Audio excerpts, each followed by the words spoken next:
Live from Dolphin Soccer Park on the campus of the College of Staten Island, CSI Sportsnet is proud to welcome you in to NCAA Division II women's soccer coverage exclusively on Flow College. Playing in their second conference match of the 2025 season, the College of Staten Island Dolphins host the Lions of Molloy University. Good afternoon, everyone. My name is Joe Foreman, joined on the call by Aaron Cohen, and soon to be joined by our engineer, Nicholas Bavona. And Aaron, the Dolphins once again take the pitch this afternoon against a conference opponent that they have never beaten in Molloy University. This follows a loss to Roberts Wesleyan over the weekend, a team that was also unbeaten all time against CSI. They stay that way following the result of CSI's last match on Saturday. It's a pleasure to be here, Joe, and like you said, the Dolphins are looking to bounce back after a tough loss where they scored first but could not hold on to the lead against a strong Roberts Wesleyan squad. In fact, despite their lead, they were outshot 24-3, including a second half in which they produced 0 shots and allowed 13. One of those shots was a penalty that goalkeeper Brianna Dorr managed to keep out, but it wasn't enough to secure any points from that match. And the result actually was not the biggest loss of the day. For those who have not heard, Alex Mendolia has stepped down from his position in order to take another opportunity elsewhere.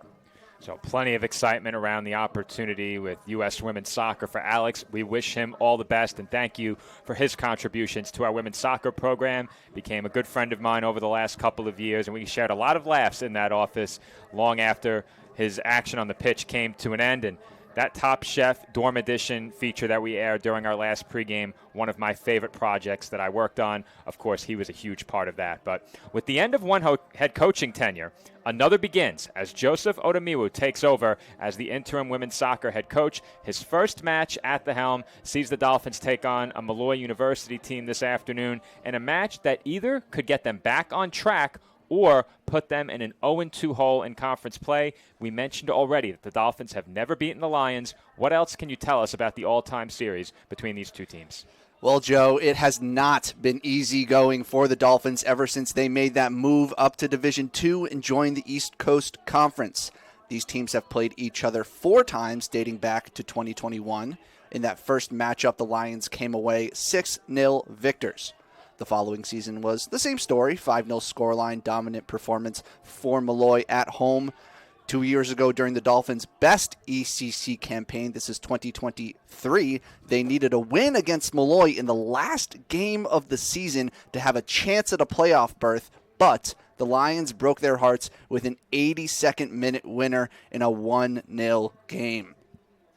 In 2024, last year, they were finally able to find the back of the net in this series, but the result was familiar. It was a 3-1 loss in Rockville Center. While the defense has improved over recent years, it's really the attack that has struggled the most. CSI has yet to create more than 5 shots in a single match against today's opponent. And that certainly does not bode well for them, but this team certainly with the opportunity to get back on track and put their first conference match behind them. And Aaron, we talked about some of the things that the Dolphins would need to improve entering the match against Molloy today, and several of those points hold true as they get set to take on the Lions in about 8 minutes. What is your take on what you have seen from this team so far in 2025, and what are some of the numbers that jump out to you through their first 5 matches of the season? When I researched this team, Joe, the first thing that jumped out to me was the struggles in the attack. The Dolphins have taken only 20 shots so far in their first 5 games, so that's 4 shots per game. When you compare that to the 110 shots that they've allowed, it's pretty easy to see why the results have been hard to come by early on in this campaign. CSI seems to be somewhat hesitant to test the keeper, almost as if they're waiting for the perfect shot opportunity, but the result tends to be no opportunity at all instead. But it's more than just the final product that's the issue for the Dolphins. They have taken only 7 corner kicks this year, meaning they've issues progressing the ball into the attacking third, generally speaking. They're not leaking goals at the back, currently at 1.4 goals allowed per game, but when you can't find the back of the net, 1 goal can feel the same as 10. You know, if you're not sure you can get back into the game, you're going to feel as though the game's over once you go behind. However, I do want to shout out the goalkeepers, Brianna Dorr and Oksana Sahirna, because they have been racking up the saves so far this season. They've got 38 combined for the two of them this year. So the key for the Dolphins early on in this season is just to find a way to get that attacking success going, get the goals going, find the confidence in your forwards, and the rest will hopefully follow. Dolphins certainly hope to see an improvement on the attack in this one, as they will be looking for their first conference win. This is the continuation of a 3-match homestand against Molloy University as the Dolphins take the pitch today. And following this message from the sponsors of Flow College, we come back with highlights from last year's meeting between CSI and Molloy. More to come from our pregame show after this break.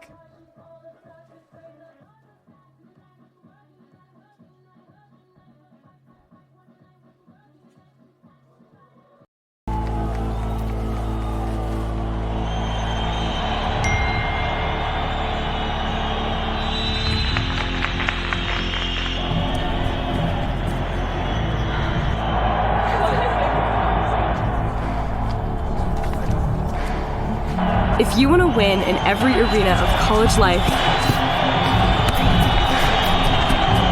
go D2. Make it yours.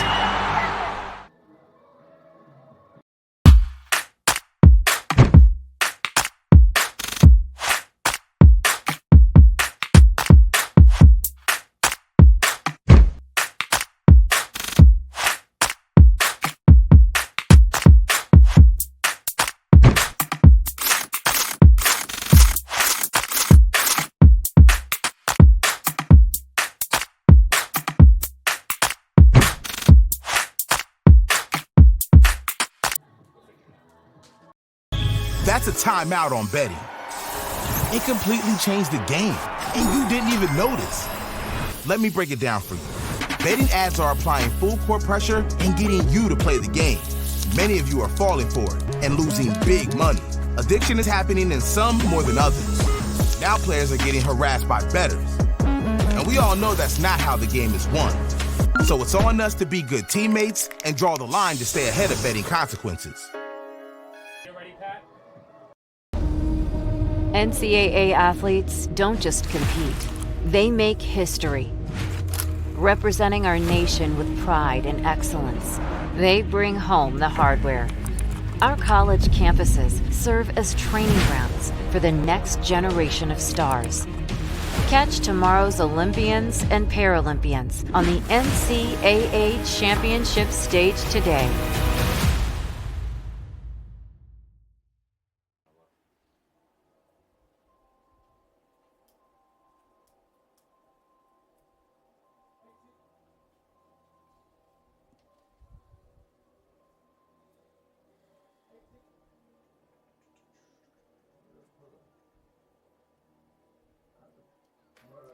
Joe Foreman and Aaron Cohen back with you here on CSI Sportsnet as the Dolphins get set to take on the Lions here at Dolphins Soccer Park.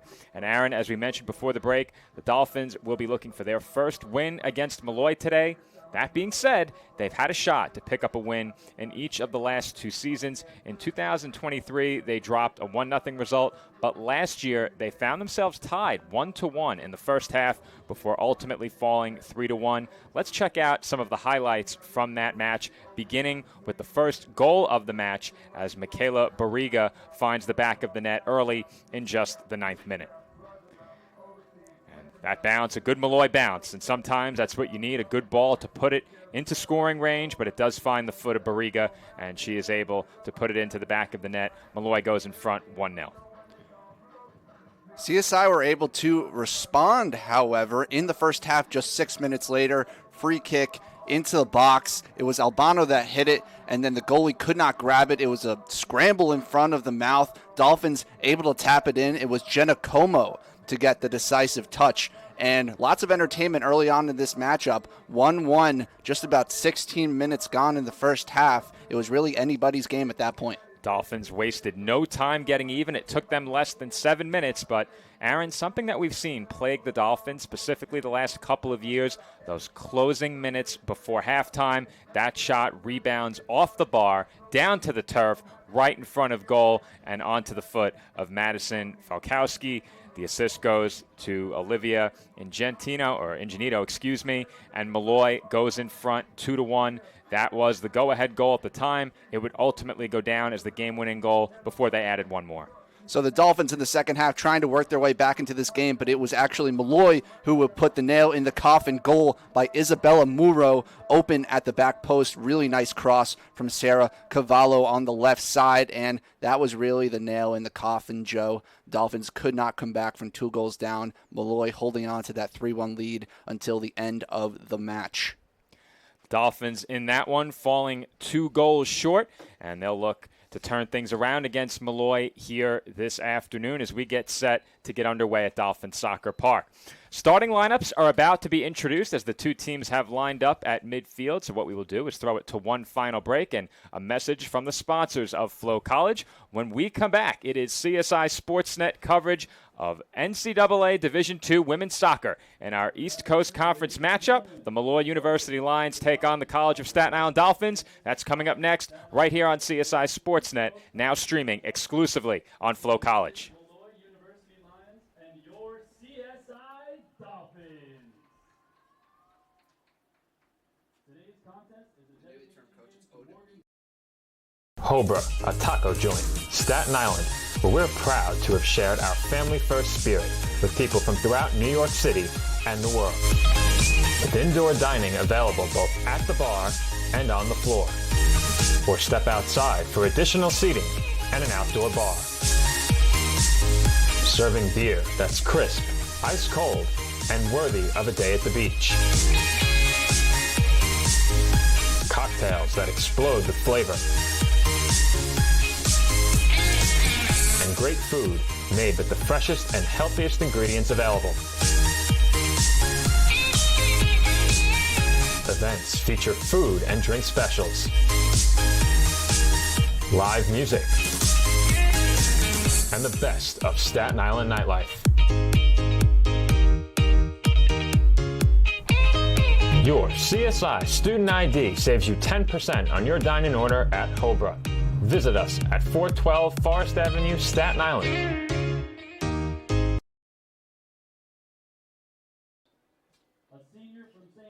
The NCAA sponsors 90 national championships each year, none of which could happen without officials.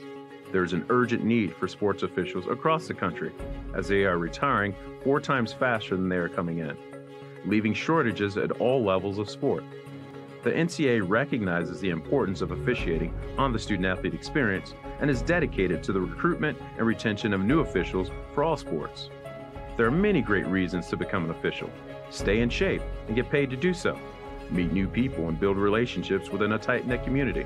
Give back to the sport you love by creating a fair atmosphere and upholding the integrity of the game. Say yes to officiating. Visit ncaa.org/say yes to officiating for more information on how to get started.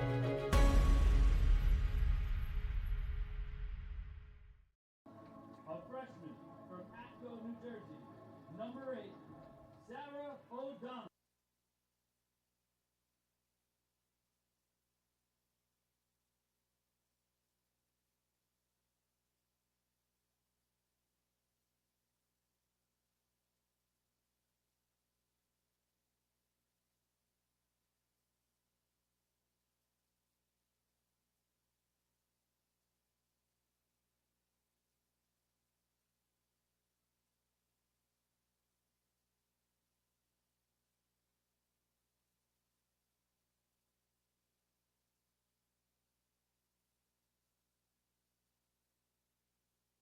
Kettle Black on Staten Island, a top 5 wing joint in America by Food and Wine magazine.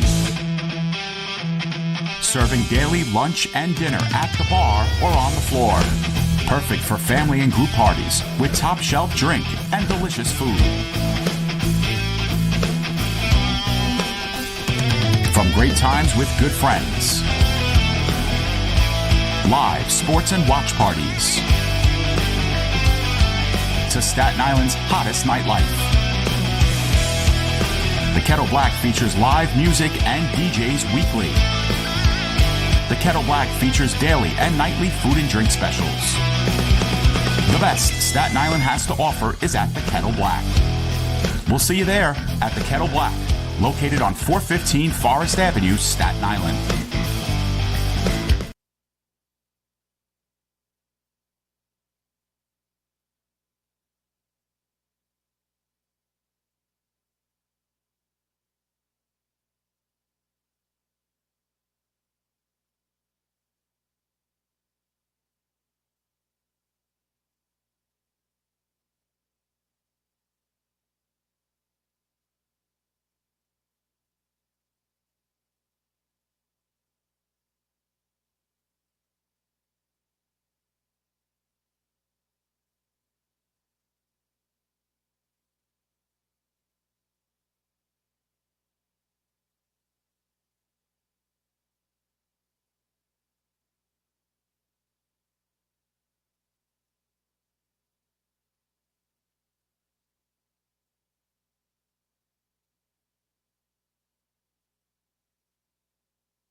And we are back from Dolphin Soccer Park, just moments away from kickoff between the College of Staten Island and Molloy University, both teams in search of their first conference victory. The Lions with a draw in conference play on their record. The Dolphins 0-1 against the ECC thus far. Joe Foreman on the call alongside Aaron Cohen, soon to be joined by Nicholas Pavona. Before we welcome in Nick, Aaron, you have the starting lineups for both teams. That's right, I do. And we're going to start with the visiting Molloy Lions in numerical order. First, we have the goalkeeper, a junior, number 1, Elise Munoz. We have a graduate student, number 4, Emma Beatty. A senior, number 6, Michaela Barriga. Number 10, a junior, Madison Keenan. We have a freshman, number 11, Gianna Zaywal. We have number 12, Isabella Muro, a junior. A sophomore, number 13, Megan Wetzel. We have a freshman, number 14, Angelina Rodriguez. A senior, number 16, Abigail Smith. Number 19, a sophomore, Gabrielle Justiniano. And number 24, Jana Strait, a sophomore. Jana Strait, I should say. And now for your CSI Dolphins, the starting lineup. In goal, number 1, Brianna Dorr, the senior. We have Millie Hunt, number 5, a freshman. Another freshman, number 7, Isabella Schlee. We have Sarah O'Donnell, number 8. She's a freshman as well. A junior, number 12, Gabriella Castro. Another first year, number 15, Annika Jurek. We have Mia Cole, number 17, yet another freshman. We have number 18, Rachel Charsky, a sophomore. We have Caitlin Thompson, number 21, junior, and Mazzy Cirinelli, number 30, a graduate student. All right, thank you, Aaron. Those are the starting lineups for both the Lions and the Dolphins. And after a big lead up to it, it is time to introduce the third member of our crew, our engineer and third headset today, always capable of pulling double duty. He's covered many games alongside Aaron and I before, our broadcast partner, Nicholas Pavona. Guys, a pleasure to be on the call with you here today for a doubleheader. We have first the women's team taking on this Molloy team, and then we'll see the men's team later on today. And both teams try to come back from their last previous game here at Dolphin Soccer Park. Both tough losses in their respective games, so we'll see how they bounce back. Of course, this one means a lot for this women's soccer team. Of course, these conference games, Joe and Aaron, as you both know, they mean a lot towards the end of the season. This Molloy team already 0-1 in conference play. Of course, the Dolphins are already 0-1 in conference play. So a lot is going to give here today. Both teams in search of that first illustrious conference win of the season. And we spoke about it earlier in our pregame, how this is a really big swing game for the Dolphins. It is the difference between potentially 0-2 in conference play and 1-1. Also, you're taking on a Molloy team that does have a point against the ECC this year already, but if they end up getting 2 against you here today, that's a team that you can find yourself chasing the rest of the way, and that is not a position that you want to be in this early in the conference schedule. As we are underway from the College of Staten Island, the Dolphins possess it in their own end. Mia Cole, who gets the start in this one, plays it back to Charsky. She plays it toward the middle of the pitch onto the foot of Millie Hunt and into the midfield back to Cole. Cole again fending off a challenge. Gianna Zawal close by as now Charsky moves toward midfield. Cirinelli wanted to be played through. Too much on that ball. Possession taken by Molloy. Talked about the excitement of the conference matchup and the importance of avoiding an 0-2 start, and it really is that crucial. Only 8 teams, I should say, in the conference, so that's 7 games as we get a goal kick, and that puts a lot of pressure on the remaining 5 if you go 0-2. It doesn't leave much room for error later on in the season when things come down to the wire.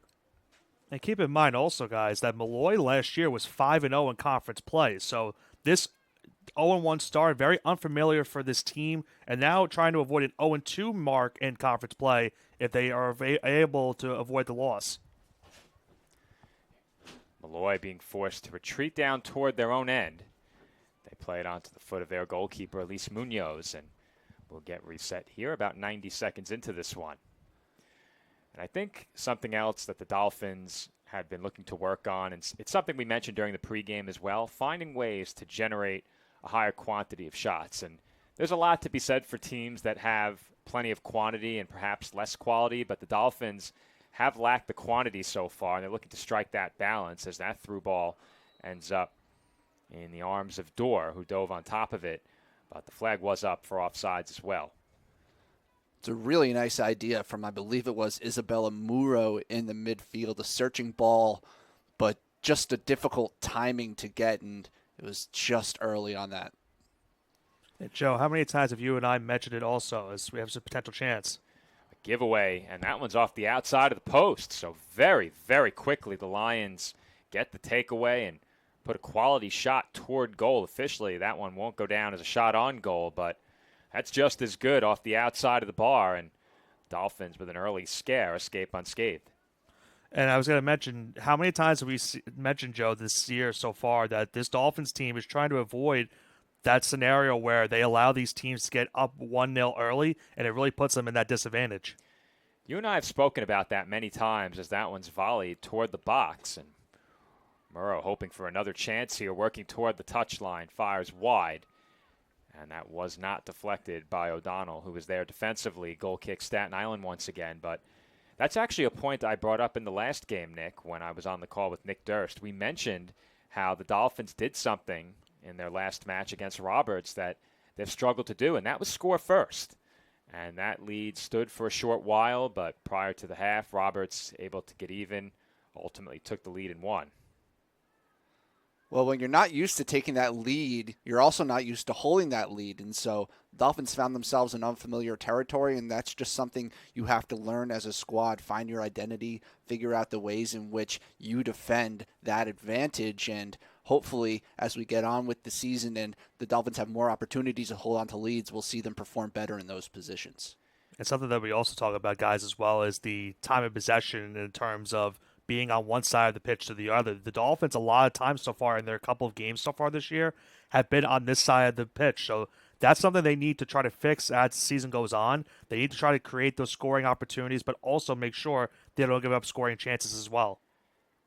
That one sent toward goal a bit high. Now, when you take a look at the numbers for the Dolphins this year and you get a look at their shot percentage, in terms of the shots that they've attempted finding the back of the net, they're shooting at about a 10% rate. Opponents down around 6. So in terms of the shot percentage, they've gotten the better of that statistic. But when you look at the sheer number of shots they've surrendered, that's when that number begins to mean a bit less. They've allowed 110 shot attempts this year and attempted just 20, as you mentioned during the pregame, Aaron. And right now they're at 1-3-1, and not the worst position to be in. Did not come away with a point in that first conference match, which hurts. But if you can win this one, that shot disparity doesn't sting quite as much. However, I don't think that's sustainable in terms of maintaining long-term success. That shot statistic really does stand out, not just among the current set of statistics, but really you won't find that spread much of anywhere.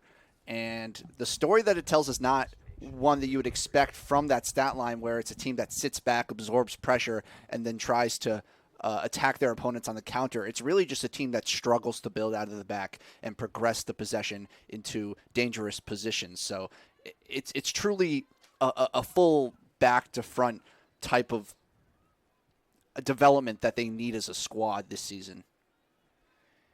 And something that we spoke about as well during prior broadcasts is that when they do have a chance to finish in front, and they've had quite a few of those that have not found the back of the net this year, where they've gotten in close, and whether it's a blocked shot or just the goalkeeper coming up with a big save, you convert on one or two of those that could have ended up being goals, and you might have another win, perhaps even another tie as well. You never really know how that's going to change a game, because instead of playing from behind late, you could be playing from ahead, you could be playing from even, and that completely changes things in terms of what the other team is going to do defensively, how aggressive they look to press. You know, that one goal on the board, whether or not it's a game winner, it matters a great deal, especially when it comes early. The cliche, Joe, is goals change games, and although it sounds obvious, it's really difficult to overstate how true it really is. Even if you don't deserve maybe an opening goal in the match, just getting ahead on the scoreboard just completely shifts the dynamics of both sides. Yeah, it looks like, guys, we're about to have our first corner of this match as the Dolphins got that corner awarded to them, and we'll see what they do here. Speaking of corners, Nick, the opposition, 33 corners this year, the Dolphins just 7. So when you have that few opportunities for corner kicks, it makes it tough to generate a lot of shots, as this one bends toward goal, and that's off the outside of the net. But when you do get those chances, you have to turn them into at least an opportunity in front. The Dolphins failed to do so right there. Very unhappy with that delivery would be Coach Odemiwu. Got to give your teammates a chance. At the end of the day, it's really what it's all about, guys, just getting those chances and making the most of it. We saw, Joe, in that game against Chestnut Hill, the Dolphins had that weird scramble in front of the net. They took advantage of that chance, and they got the lone goal in that game to beat the Griffins. And I think every once in a while you'll win a game like that where statistically it might not have been the best game, as the Lions look to build something in the attacking third here, and that ball just a bit too far in front of Beatty. But that game against Chestnut Hill, Nick, we said it. You know, it's a game where the Dolphins statistically appeared to be outplayed. However, they converted on their chance. And in that game, the Griffins had several. They did not convert. And the team that takes advantage of the opportunities they have from in close oftentimes will be the team that comes away with the win. And that sort of game can really be one that galvanizes a squad and empowers them to go on and win more. Unfortunately, they came up against a scoreless draw with Dominican and might have stalled their momentum just a bit. And then after that, the St. Michael's game maybe took away anything that they might have gained from Chestnut Hill in terms of gathering the core identity. Once again, Molloy looking to work toward the center of the pitch here, crossing one into the box. It lands in traffic and is sent over the touchline for another Dolphins goal kick. So a lot of time spent down around the Dolphins goal for Molloy. They sent one over the bar a bit earlier, one off the outside of the post. However, they're still looking for their first shot on goal. It's good organized attacking play from the visitors, and I love how direct they are in getting to the goal. They waste no time. They don't swing the ball back and search for the opening. They really just force that thing through, especially Isabella Muro. I think she's going to cause some serious problems. She already had that shot off the post that you mentioned. We mentioned as well the Dolphins historically against Molloy have struggled for shots. And the Lions showing us why early. They've really dominated possession, and they look to move forward quickly toward the 18. But that pass cut off by Hunt, and O'Donnell will send it up toward the far sideline in the midfield. Well, immediately you see the flip side of trying to be so direct in your attacking play. That ball was just not on, but instead of looking for another option, I believe it was Beatty just tried to force it through. You know, you can be smarter than that, especially in a game like this where you're seeing the ball quite a bit. There was a good ball from Cole, just a bit off the mark, looking for Castro. She did have inside position on her marker there, but the ball just a bit too far out in front of her. Here comes Murrow. Murrow drew a foul, and that will earn Molloy a free kick. I'm not sure I would have called that a foul if I was the referee. Now he's pulling it back because he felt like the ball was not in the correct spot. So I think we're getting an early sign of what the refereeing will be like in this game. Might be a lot of whistles. Well, Joe, as you and I saw our last game that we called, there are a lot of yellow cards in that game. Yeah, we've seen that previously. You know, some games where it's called a bit tighter as that ball bounces in front of Dorr and she pulls it in. But I think you get that sense early, Aaron. You usually have an idea of how the game will be officiated pretty early on. That was our first whistle for a foul in this one, however, so I'm not sure I'd be at the point yet where I'd say, Nick, that we could be looking at a game with a bunch of yellows, but the Dolphins, I have to check which game it was, as this one is sent onto the head of Murrow, and it's going to land in a dangerous spot, volleyed up onto the foot of a shot taker, and straight put it just wide. It was blocked on the way in, and the Dolphins come up with a big defensive play in front, forcing a corner kick. Could have been much worse. That definitely could have been the opening goal. I'm actually surprised by Murrow's decision-making. We have a quick corner here. Lions are trying to operate fast, and it works. And they score! We'll get a look at it on replay very quickly as the Dolphins concede the first goal of the match. Nick has it queued up, and we'll get a look at it off the very quick corner. They took no time at all getting set. And the shot is off Dorr's fingertips and in. Nick, slow it down one more time for us to confirm the goal scorer. But no time wasted by Molloy. They've put a lot of pressure on the Dolphins early, and they come up with the first goal. And we can confirm Emma Beattie delivers one over the arms of Dorr around the block attempt from, I believe, Charsky, and into the back of the net, 1-0. The Lions lead CSI. The finish itself wasn't anything particularly special, Joe. I think it was an intended cross from Beattie, and the fact that it ended up goalwards really took the goalkeeper Dorr by surprise, and that's why she couldn't get her hands up in time.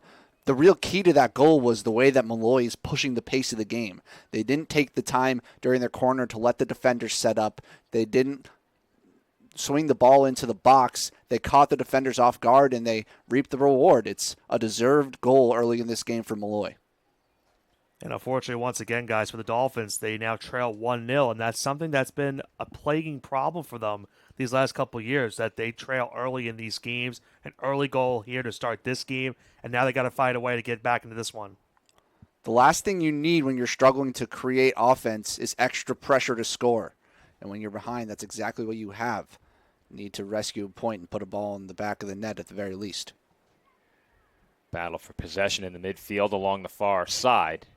It ends up with Molloy as they work it to their backs and retreat a bit toward their own goal. Lions now work it back into the midfield. Straight, short pass back to Keenan. Again, it's on the foot of Rodriguez. Zawal had it taken away by Cole. Good strong challenge on Zawal there by Cole. I'm really impressed with the way Cole is using her body early on in this matchup. Mia Cole, she's only 5'5" on the roster, but she just pushes opponents away from the ball with her hips and establishes possession. It's really beneficial to slow down the game. Ball on the foot of Dorr here. Now O'Donnell works back toward the center of the pitch, and Molloy still fairly aggressive, and they nearly come up with the takeaway, and Hunt with a good job to keep that one away from Barriga. That could have been big trouble. What I'm noticing early on in possession for the Dolphins is they want to pass it out of the back, but they don't have the angles between the center back and the wing backs. So when it's Rachel Charsky on the left side, opens up to try and look for an option, she doesn't have anybody wide. That angle is cut off, and so she really doesn't have anywhere to go with the ball. The wingbacks need to kind of drop back a little bit to really open themselves up for the center backs as an option to pass. Ball rolling onto the Molloy side of the pitch once again. The Dolphins have not spent much time down there with possession, and the corner kick that they had earlier did not yield even a ball in a dangerous position. They sent it off the outside of the netting, and aside from that corner, they haven't had any chances yet.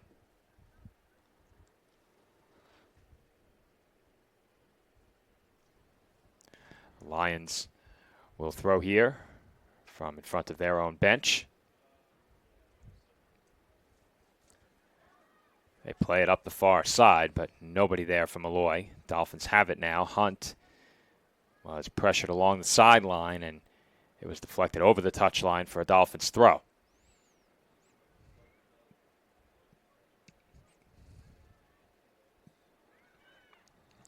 Murrow wanted to play Barriga through, but put way too much on it.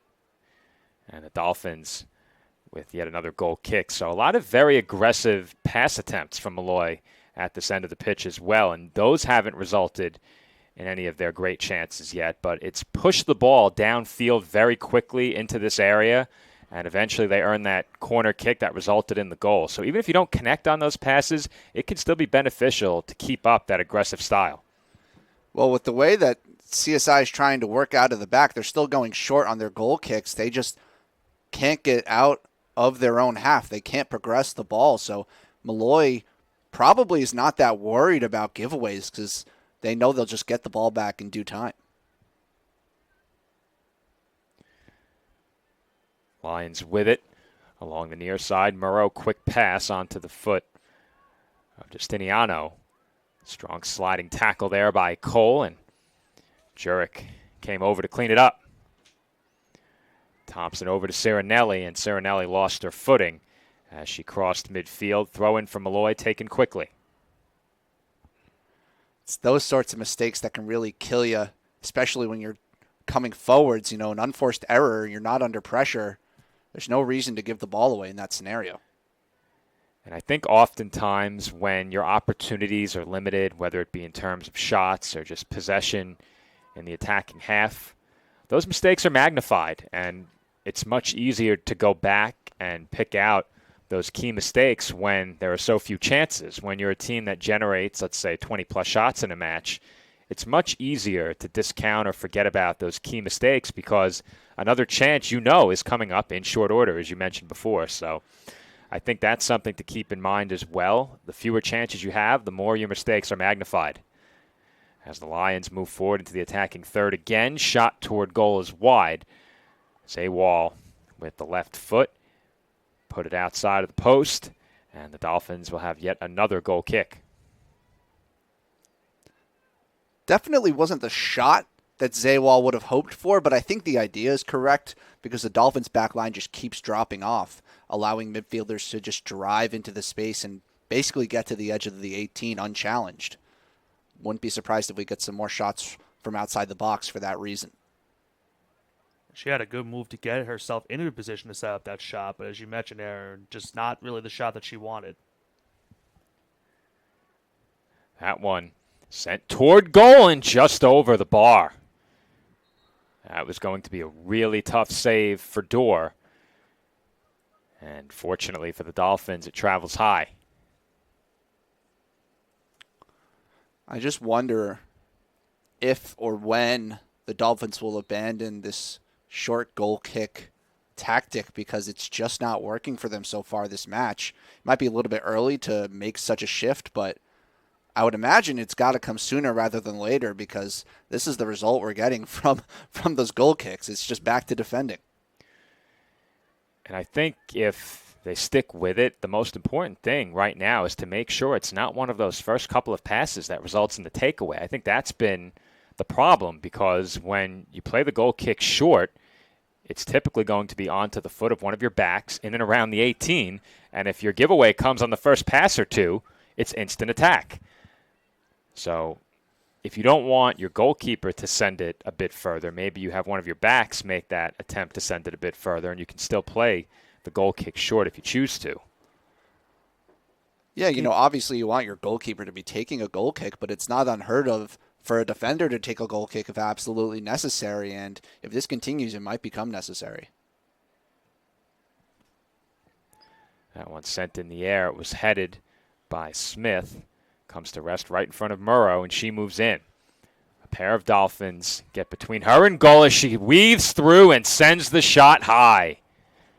What a strike there by Murrow after she beat a couple of markers, worked between two Dolphins, found a small shooting lane, and delivered a rocket off of her right foot high and wide. It's textbook attacking work. Cutting in onto that right foot, a little dip of the shoulder, left Sarah O'Donnell flat-footed. And honestly, the finish was a very nice attempt, just a little bit too high. Really like what I'm seeing from Muro early on. She's someone to watch. And on replay, certainly not wide, but just a bit high. A lot of bend to that ball as well.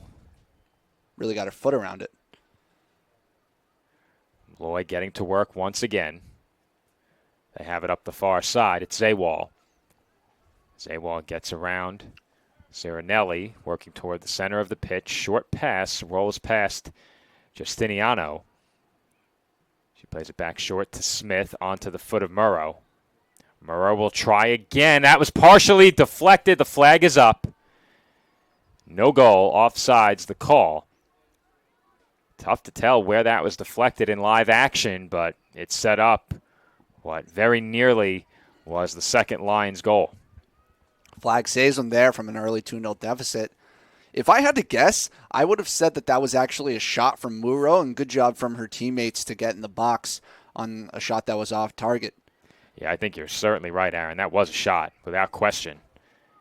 But I think on the way in, a Dolphin got a piece of it somewhere.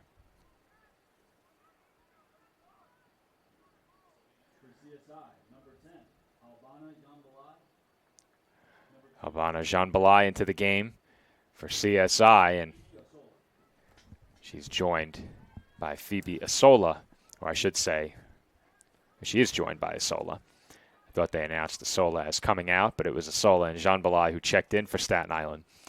23 minutes to go in the half.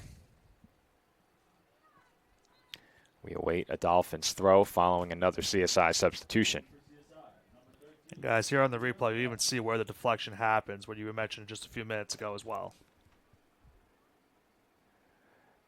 You know what? They could have gotten him for handball there, don't you think? Yeah. It would have been a harsh call, but yeah, refs have made that before. Yeah.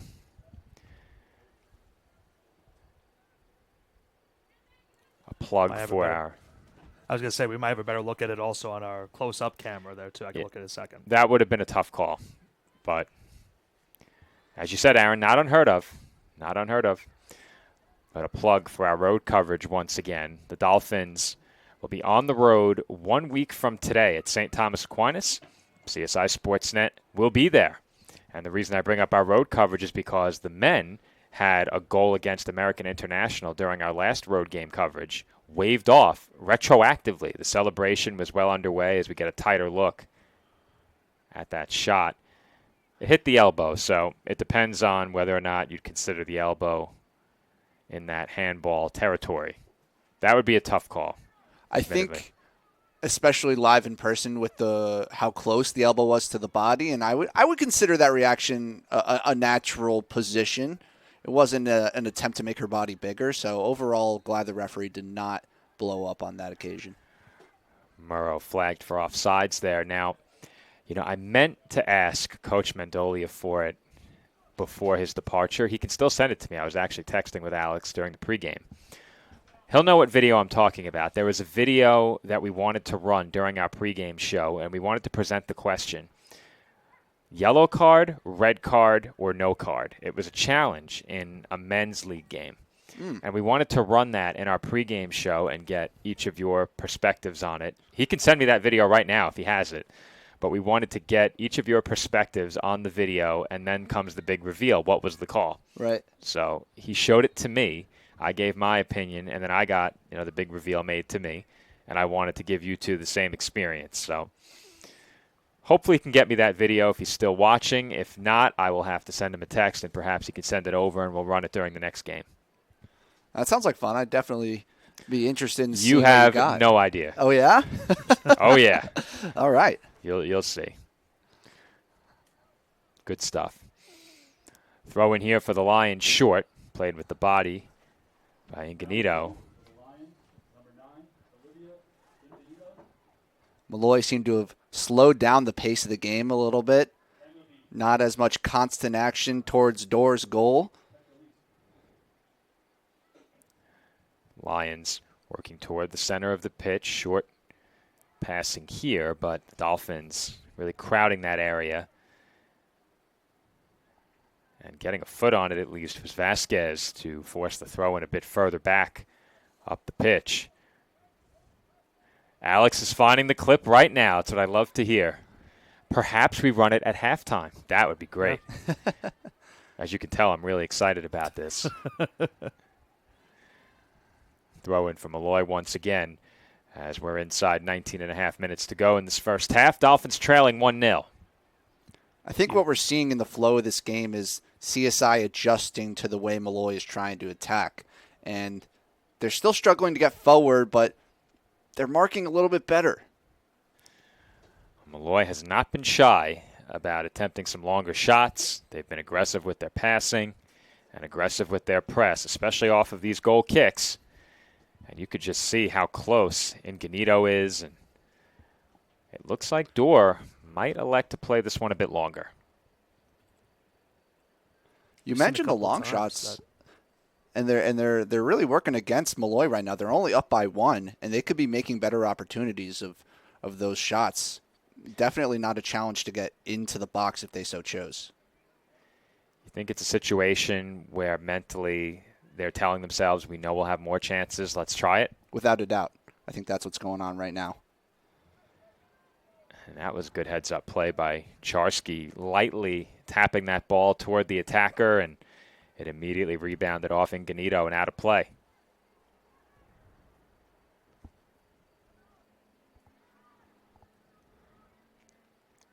Hammond plays it up toward the far side where Castro was waiting. She sent one toward the center of the pitch. It took a very odd bounce, but it's a good Dolphins bounce now. Jean Belay looking to play a Sola through, but way too much on that ball.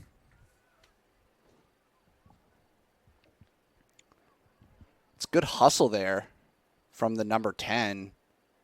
First instance I'm really seeing of a player turn nothing into something for CSI, but the run from Asola, she's looking back at the ball, waiting for it to be played.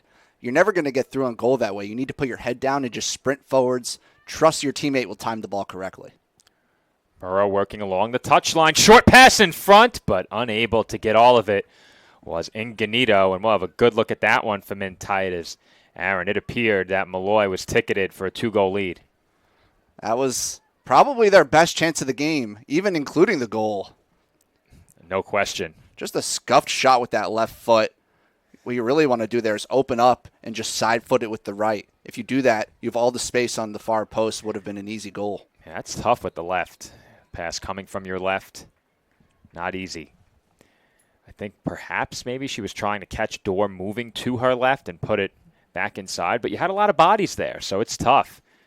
You have to have a lot of confidence and skill to deliver a shot in that direction. But the Dolphins escaped trailing by just a goal and have now earned a free kick.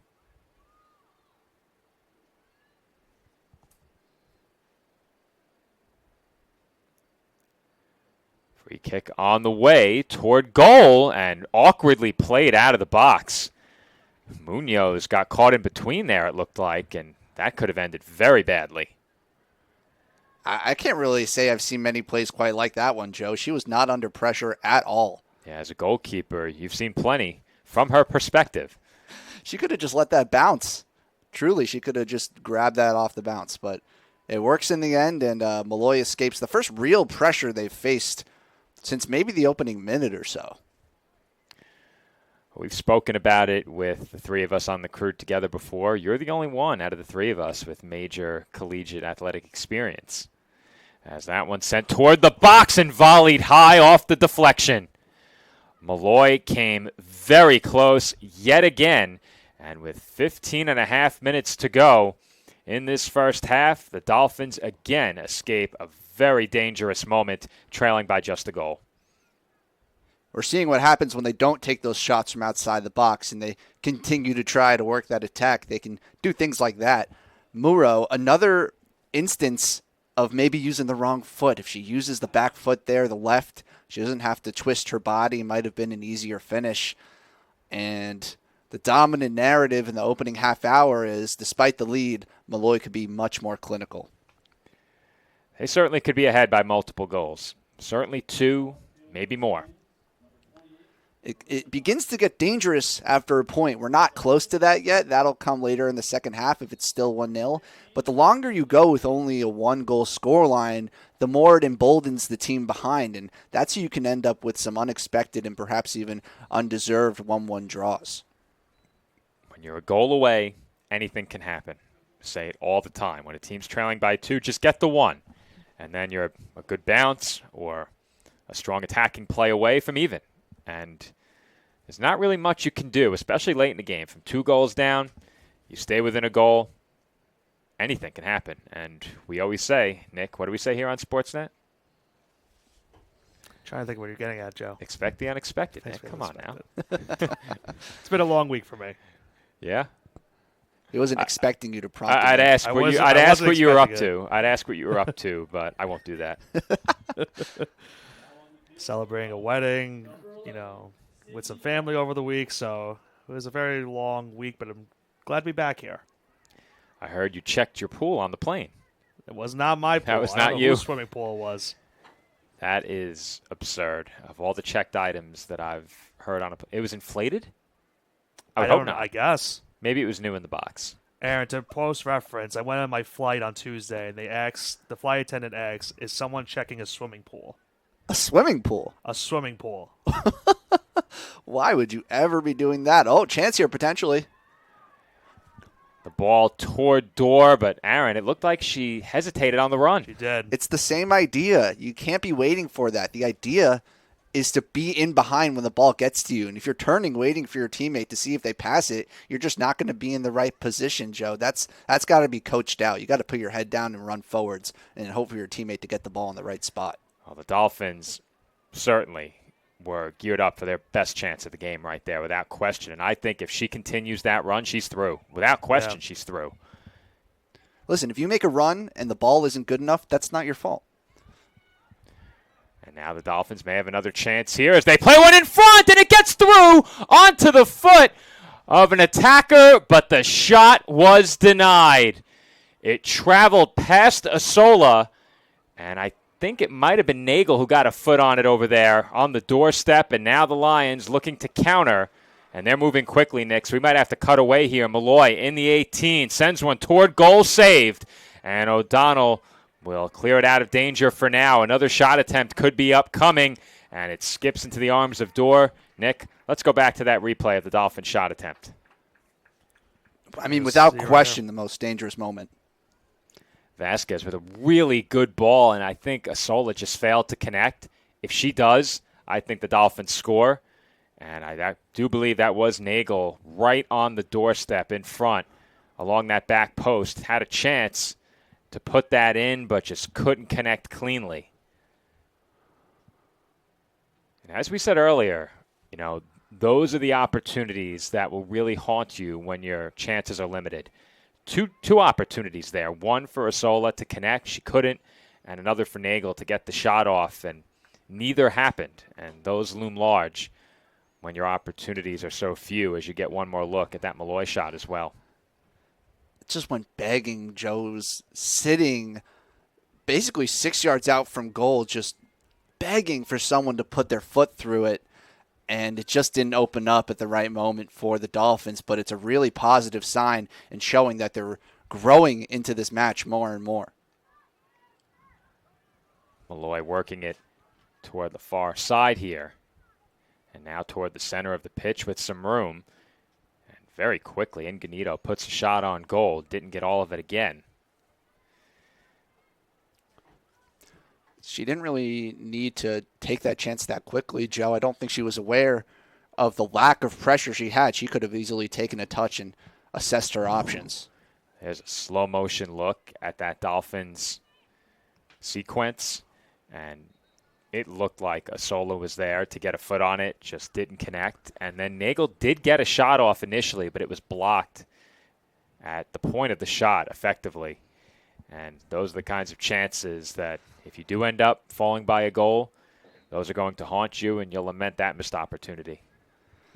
We talked about the idea of goals changing games, Joe, and could you imagine how much the game would have changed if 35 minutes in, a game dominated by Molloy, and all of a sudden they're back level 1-1. Who knows what would have happened after that. All right, so I got the clip from Alex. We have a treat at halftime. Nice. We have a treat coming up at halftime. So what we'll do at half is throw it to a message from the sponsors of Flow College. I would say we'll stay in break for about 5 minutes, and then the three of us will come back and take a look at our exclusive video clip, and I'd love to hear the thoughts the two of you had on it. Dolphins have it in the midfield. Sidney Brown in the game for CSI now, as that one sent back the other way by Munoz.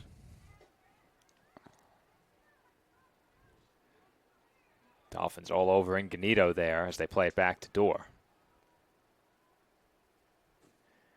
Dorr toward the far side. Secured by Murrow, working up that sideline toward the corner. Murrow looking to cross, sent one toward goal. And could that have possibly been a shot? It could have. Yeah, I thought so, given where it landed. I would still err on the side of a horribly mishit cross, but with the direction in which that ball went, I mean, who knows? Yeah, I've been harsh with the word horribly on that. You know, it's funny. I joke about it a lot after we go off the air. But as a former player, I'm not sure I've worked with anybody more critical of a soccer team than Aaron. They ask me, who is this guy? Where's his clipboard? I'm just here for a good time, you know? Of course. I like to see good ball, guys. I like to see good, solid soccer. No one will argue with the fact that Aaron knows ball, as they say. Admittedly, when it comes to football, as in, you know, soccer, I call it football for our international audience. It may be few, but they're there, I promise, as we'll elaborate after this. And the Dolphins very nearly again had an opportunity on the attack. It looked like they were a bit crossed up as to who was going to make that final run.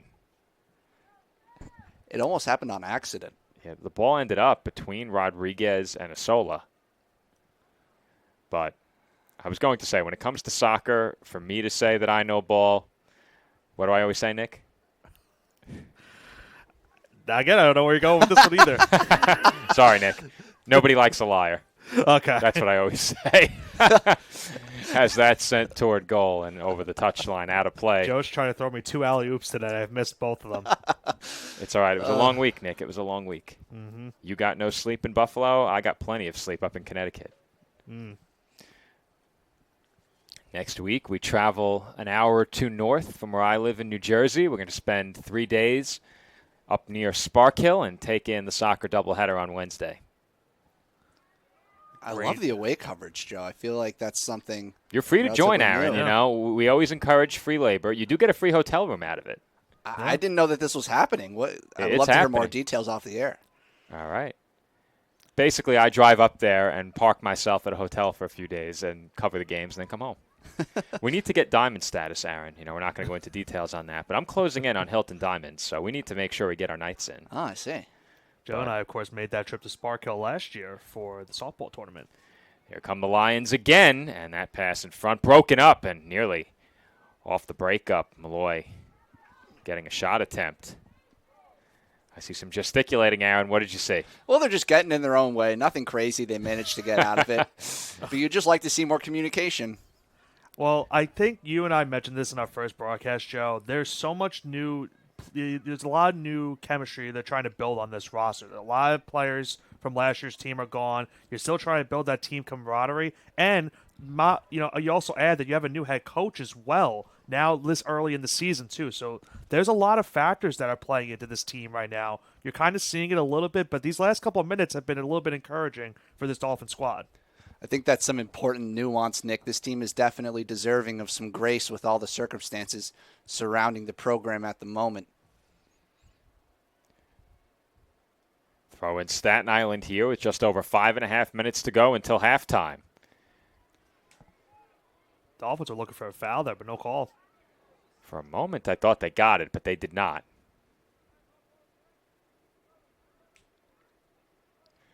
However, they will get a throw.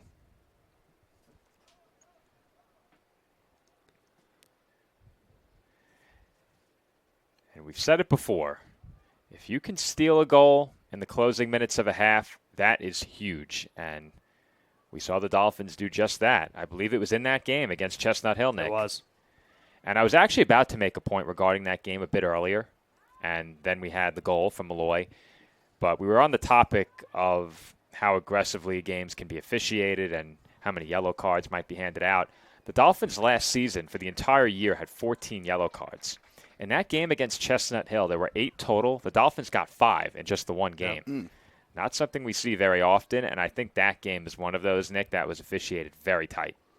Yeah, we even saw in the last men's game, too. I think 7 yellow cards in that second half just alone.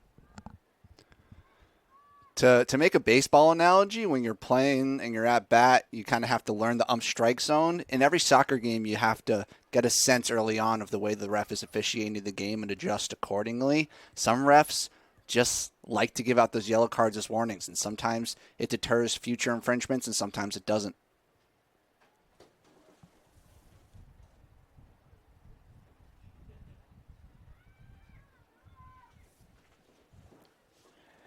Had to attend to a message quickly, but we're all good here. 3:45 to go in the first half. And I was about to go on a tangent, when we will do so after this attacking play comes to an end for Molloy. But speaking of your analogy, knowing the strike zone, Aaron, what do we think of ABS? I'm into it. I'm a big 100%. fan. Okay, good. I'm glad you agree, Nick. Yeah, you know my stance on it. The Yankees lost the game this year because of a umpire strike zone, so I am very, very glad they're doing that. Well, Aaron Judge is going to be one of the biggest beneficiaries. Yeah. Yeah, when you're that tall, sometimes that strike zone grows a bit. Especially down below, bottom of the zone. For sure. Here come the Lions again. Inganito with another chance, sends it high. That developed quickly. It's the progression of Inganito with her back to the goal. The first time she didn't take a touch. The second time she was aware that she had the ability to take a touch, but even still she has more time than she thinks she does. So if she gets another opportunity again and she continues to learn from her mistakes, she'll be able to turn and face up the goal. Right now, Dolphins are just fortunate that Molloy are a bit overly hasty. Now on the field for the Dolphins, number 24, Yelizaveta Kovalenko. Well, credit to Tyler for going for the full pronunciation of Liza's first name, but someone should have told him, you don't need to worry about that, Tyler. Here comes Molloy again, and the Dolphins have possession. O'Donnell moving forward.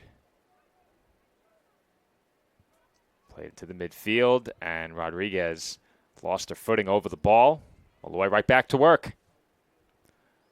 And they have a chance, but Flag up. Flag up. Offsides. Shot was wide anyway. And how many chances has Inganito had since checking in? She's had at least 4 or 5 from well within the 18.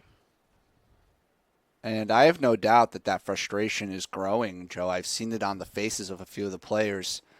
Just, heads going up after the ball trickles out of bounds or arms flapping up and back down onto the waist. So the body language indicates that Molloy's getting a bit restless.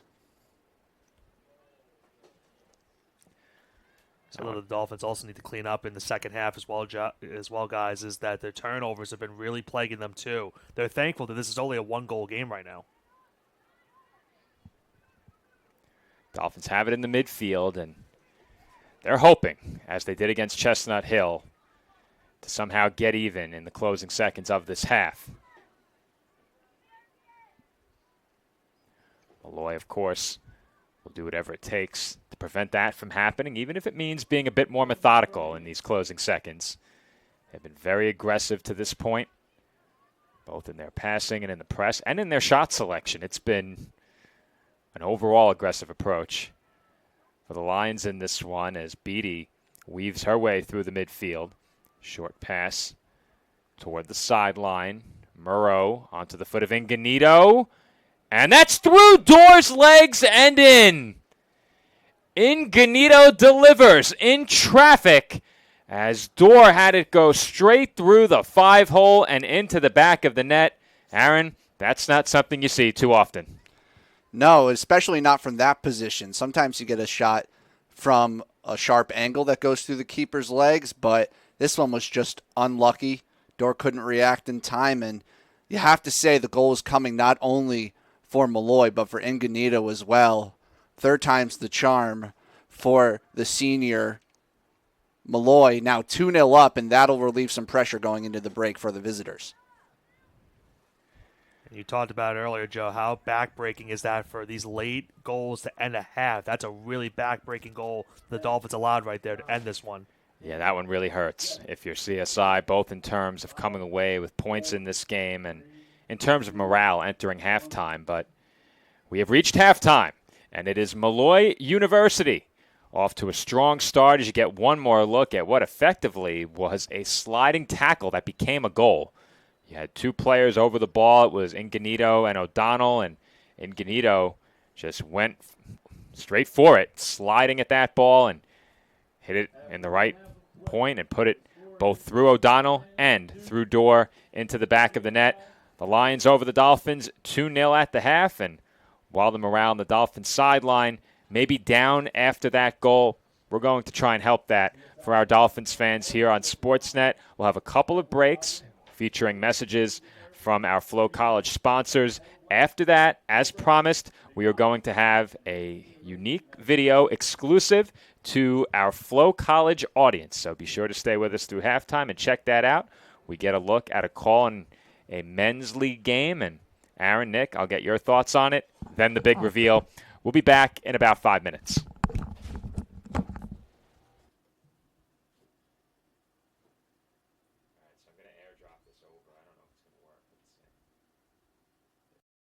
No, I'm right. The podcast that uncovers the origin stories of some of the biggest names in sports, media, and entertainment. Nick Durst here along with Joe Calabrese. Here we are, 200 episodes later, about 150 episodes with guests, our friends, soon to be your friends. Well, it's pretty clear, Joe, that it's all about You Know I'm Right, the podcast. That's my You Know I'm Right moment. Wanted to do a podcast, and everyone was like, what are you, crazy? Who's going to listen? You're not going to get guests. Well, guess what? I'm the best when it comes to getting guests. You could vouch for that. I am so happy that you asked me to do this. I couldn't have been more thrilled. And follow us on socials. Check us out. I promise you, if you want to work in media, whether you work in media now, whether you want to quit your job and work in media, come to us, and I promise you, we will get you on the right foot. That's what it's all about, uncovering the origin stories of some of the biggest names in sports, media, and entertainment. Keep it locked on You Know I'm Right. I'll chime in like once or twice, like whatever. I don't have to be talking the entire time. So I'm still trying to like. We had him last game. Yeah. Sumit Kumar. Understood. Just want to make sure you get him when you want to. Yeah, no. Don't. Team Impact, we pair kids who have been sidelined by serious illness and disability with college teams from across the country. What's up, big man? You good? It's more than a single-day meet and greet or photo opportunity. Our program places kids on a multi-year journey, becoming true members of a collegiate athletics team. We are Penn State. From signing day to game day. I can't describe it. It feels amazing. Team Impact. All in, all together. Sports fans. We pack stadiums, arenas, and local gyms every day. And every sports fan is uniquely human. Seeing each play with your own eyes, triggering your own emotions. And as humans, we won't agree on every call, but we can act with empathy and consideration. So put yourself in the official shoes. Be more than a fan. Be officially human.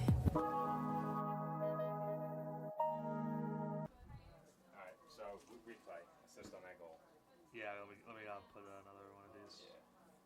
Give me like 5 seconds. I'm gonna look right now. One sec.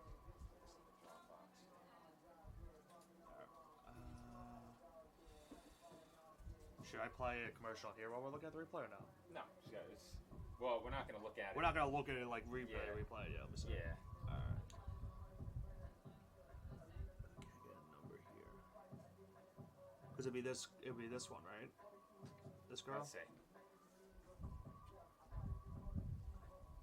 Yeah.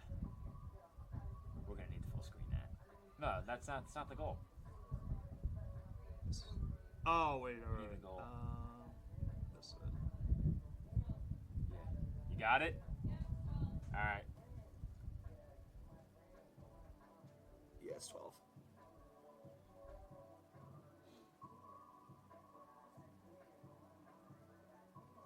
Sports fans, we cheer on our favorite teams at fields, gyms, arenas, and stadiums. But have you ever wondered what it's like to be a referee? Verbal abuse from fans, parents, and coaches is the #1 reason why many referees are walking away. And they're not being replaced quickly enough by new ones. So put yourself in the official shoes, act with respect, and be officially human.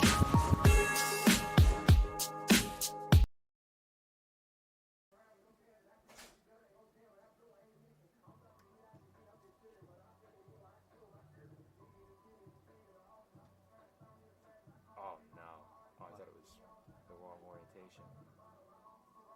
Alright, yes, it's not full screen, but it's okay. Alright. So you could trim off the beginning. Anything that has that, yeah, just there you go. And then you can trim off the end if it does that again. The play and pause. I don't think it does. Yeah, we need the full video, so go all the way to the beginning. That's alright. Don't worry about it. So right here? Yeah, right there, and then off the back. If there's any more, get rid of it. Yeah, when it flips. Yep. Good. Alright, so run one more ad break and then we'll do it. Yeah, one more and then we'll come back.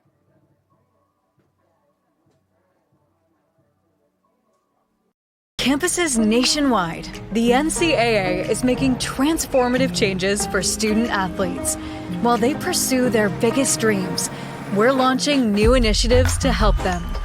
Life-changing education opportunities are just the start.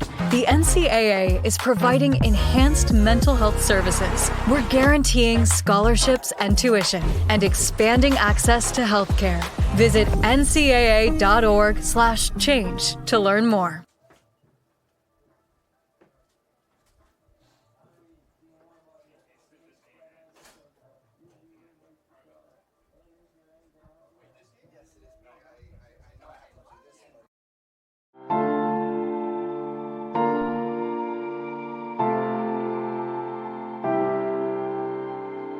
We've learned a lot from him, and we've probably learned more from him than he's learned from us. I think they're a real important part in my life. I can't describe it. It feels amazing.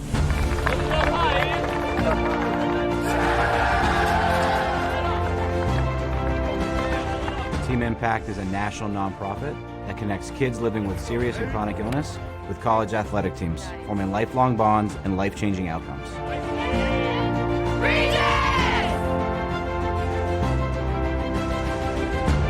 me a break it! Break it! Can I have a hug?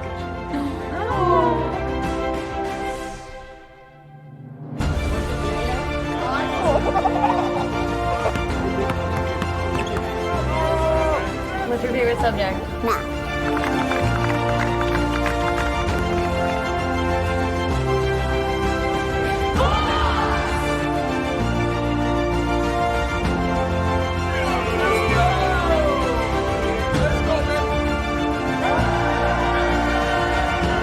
When you spread the word about Team Impact, you have the power to change lives.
And we are back here on CSI Sportsnet, streaming exclusively on Flow College.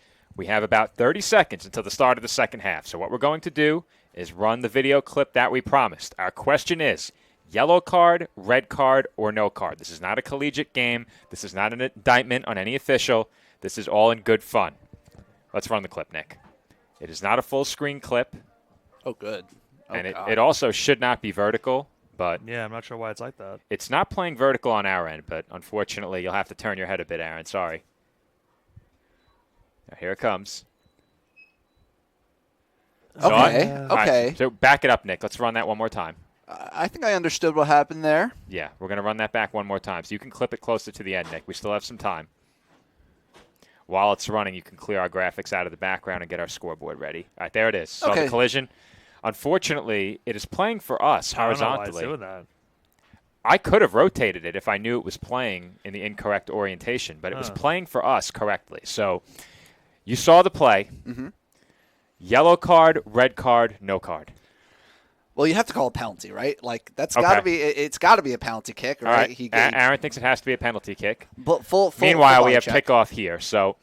Continue, Aaron. If anything happens out on the pitch, I'll jump in and take over. Go ahead. Yeah, I believe the correct call, in my understanding, would be a penalty and a yellow card. A penalty and a yellow card. Because there's an idea called double jeopardy where you don't award a penalty and give a red card at the same time because that really buries the team. So appropriate officiating, in my opinion, would be that. And I think the Dolphins were just called for a handball in the box. Yeah.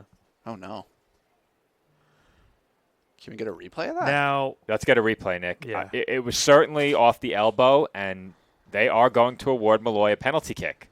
Wow. So on the topic of penalty kicks, the Lions are awarded one just 22 seconds into the second half, and that is off the post. Second attempt, skips toward the touchline and rolls out of play. Corner kick, Molloy. Last touched by the Dolphins, and wow, what a sequence in just 20 seconds. Murrow had a chance to make it a 3-goal game. As the corner travels in, the Dolphins clear. Wake up, everybody. We're back. Wake up. We are back in a big way. Certainly back. And our conversation is derailed. So we might have to wait for a stoppage. But, Aaron, you said yellow card and a penalty. That's your ruling. Nick, where were you on that one? See, now I feel like we're being led astray. I feel like there was no call whatsoever on that play. Okay. So when I watched it, you mentioned the double jeopardy rule. I didn't even think of that, Aaron. I said if the defender left his feet and launched himself into the attacker, you'd have to give it a red and a penalty. I watched it a couple of times. I did not think the defender left his feet. It was more of just a kind of a shoulder bump, knocked him down off the ball. Mm-hmm. So I could have agreed yellow, and no call would have been shocking to me. Mm-hmm. And sure enough, Nick, you were right. No call. I was leading you astray. There was no call. Yep. Now for the big reveal. That wasn't – what's – okay. It's exactly what you're thinking. What were you going to say, Aaron? A foul the other way? What is it? The guilty party was Coach Mendolia. That was Coach Mendolia in his men's league game, sprinting the full length of the pitch to get back and make that challenge defensively. Meanwhile, guys, we just had a yellow card on this side issued to Molloy. It's a Dolphin free kick upcoming. That was Coach Mendolia on the challenge, and he was not issued a card. He was not whistled for a foul. Men's league soccer is something else, man. You really just can't explain it. I think his pedigree preceded him. You think so? The referee may have reached into the pocket or perhaps reached for his whistle and said, you know what? Not Coach Alex. Can't do it. He's kind of a big deal. Yeah, that's future women's national team affiliate Alex in that clip. That's right. Yeah. Senior performance analyst, if I'm not mistaken, was the official title. What a great job to pick up. Congratulations to him for securing that position. You know, when you first told us about the clip and you even mentioned the fact that it's a no foul, I knew that's exactly where it was going at the end of the day. I shouldn't have given that as a choice. That one headed up in the air off the corner. And again, it's sent over the touchline, this time by Molloy for a Dolphins goal kick, or make that a Molloy goal kick sent over by the Dolphins. Ties into what you said earlier. Expect the unexpected. Definitely weren't Well, expecting a no call. I don't think anyone was expecting me to have my sides flipped, but we were so engrossed in our conversation about that foul. Such a shame that the video is playing in the wrong orientation, because for us it's playing in the correct orientation, but on the live stream it is not. So I'm not sure why that is. Nice to see the Dolphins getting forward, though, early in this half, especially when you're kind of knocked back with the early penalty call. It can really put you off, but the Dolphins seem to be continuing to build upon what they had in the first half. Well, keep in mind, guys, too, the Dolphins, before that late goal, were playing a lot better at the end of that first half. They were getting a lot more shots opportunities, good passing, and then that last second goal really derailed everything that they were doing to end that first half. So now, instead of this 1-goal deficit that you were originally having going into the half, now you're down 2. It makes it a larger deficit and a tougher hill to climb. And the Dolphins getting that early corner opportunity, much like they did in the first half. They had a corner early in the first half, and it was sent off the outside of the net, not a dangerous position where that ball landed. And when you're trailing by 2 goals, especially down by a pair, you need to find a way to make something of those opportunities and not waste too many of them. Here come the Lions into the midfield now.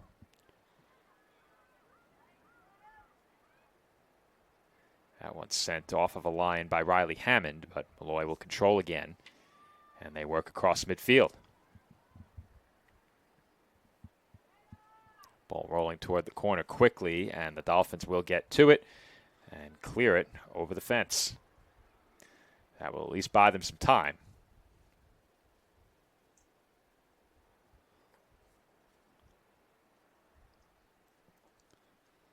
Molloy will throw once they get into position with just over 40 minutes to go here in the second half.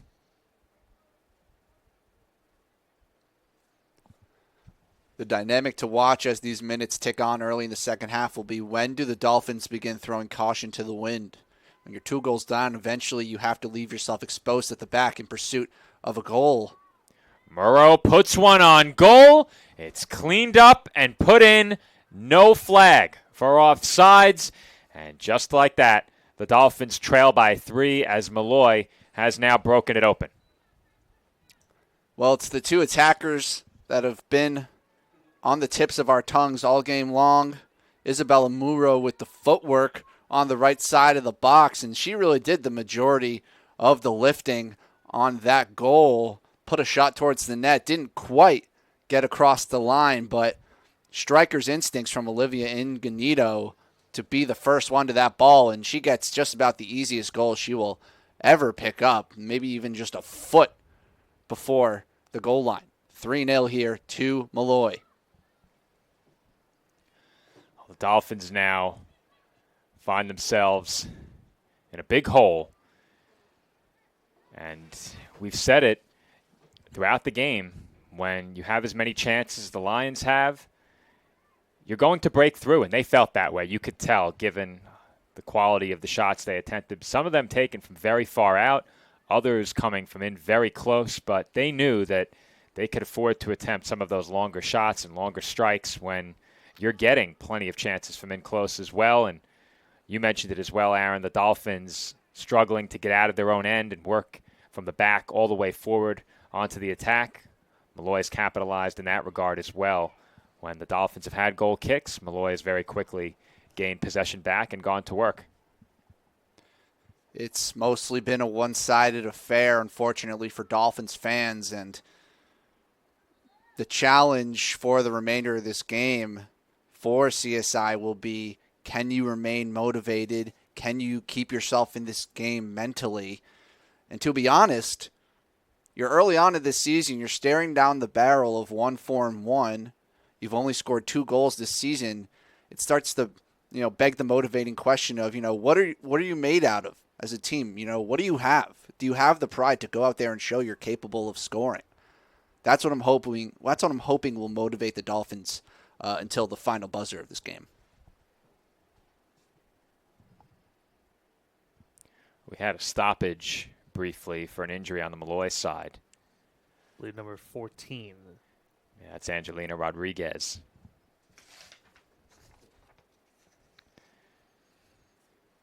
And just a few short minutes ago, the Dolphins trailed in this match by just a single goal. They give up the goal right before the half, and from there, they end up down 2 goals in short order. The penalty kick was conceded less than 30 seconds into the second half.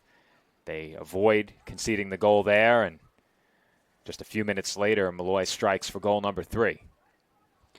And I checked back on that replay, too, guys, for that handball. That was indeed the right call, so good job by the officials out here on the pitch.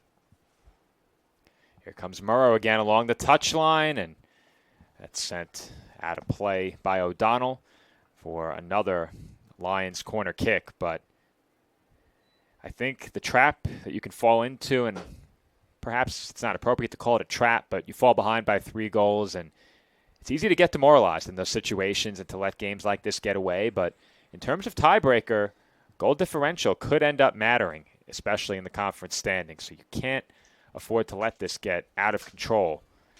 As the corner is headed on goal and in. Molloy delivers another, as I believe that was Madison Keenan, who headed it straight into the back of the net off of a beautifully placed corner kick. Molloy now in front, 4-0. Goes from bad to worse for this Dolphins team. It is now the largest deficit that they've faced so far this season. And that danger of capitulating from a mental perspective, Joe, that just becomes larger and larger. And when you think about the larger context, losing the head coach, already down potentially 0-2 in the conference, it's a big test of this team's character to see if they can keep fighting the same way they were at the opening whistle. And that's just it, a test of character. And there's also plenty of conference soccer left this season. And you need to find a way to stay motivated in a game like this and try and get things right. Now, we spoke about it at the end of our last broadcast, but in a bit of unique scheduling, the men's soccer team is not playing Molloy today. So they will have a non-conference matchup coming up next against Dominican University of New York. However, the women will then play a non-conference game. I believe it's Goldie Beacom coming in to face the women on Saturday. Nick's about to pull that up, I can see on his phone. At least I thought that's where he was going.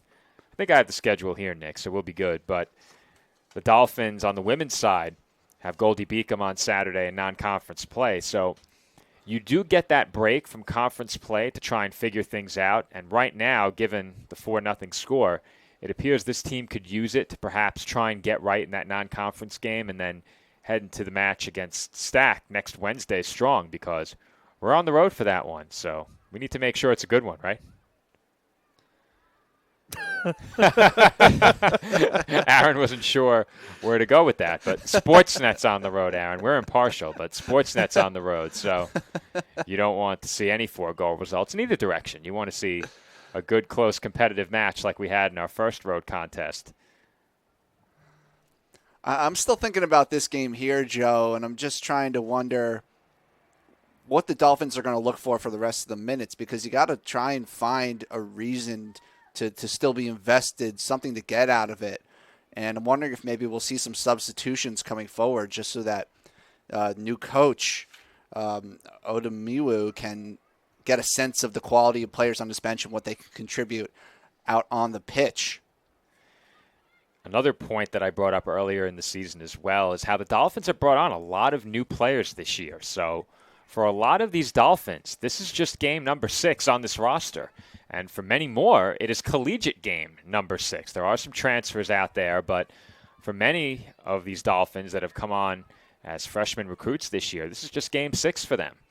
So there's still that figuring it out period and that grace period. You mentioned that before as well, that this team will have early in the season. That being said, I think you need to really be on track and confident in what you're doing by next Wednesday, because if they were to fall to 0-3 in conference play, that is a really tough hole to climb out of. And I think given what we saw last year in terms of the competitiveness of the match against Stack, that's a match that you really want to come away with 2 points in. And if you're figured things out by then and playing better soccer, I think that's certainly a possibility.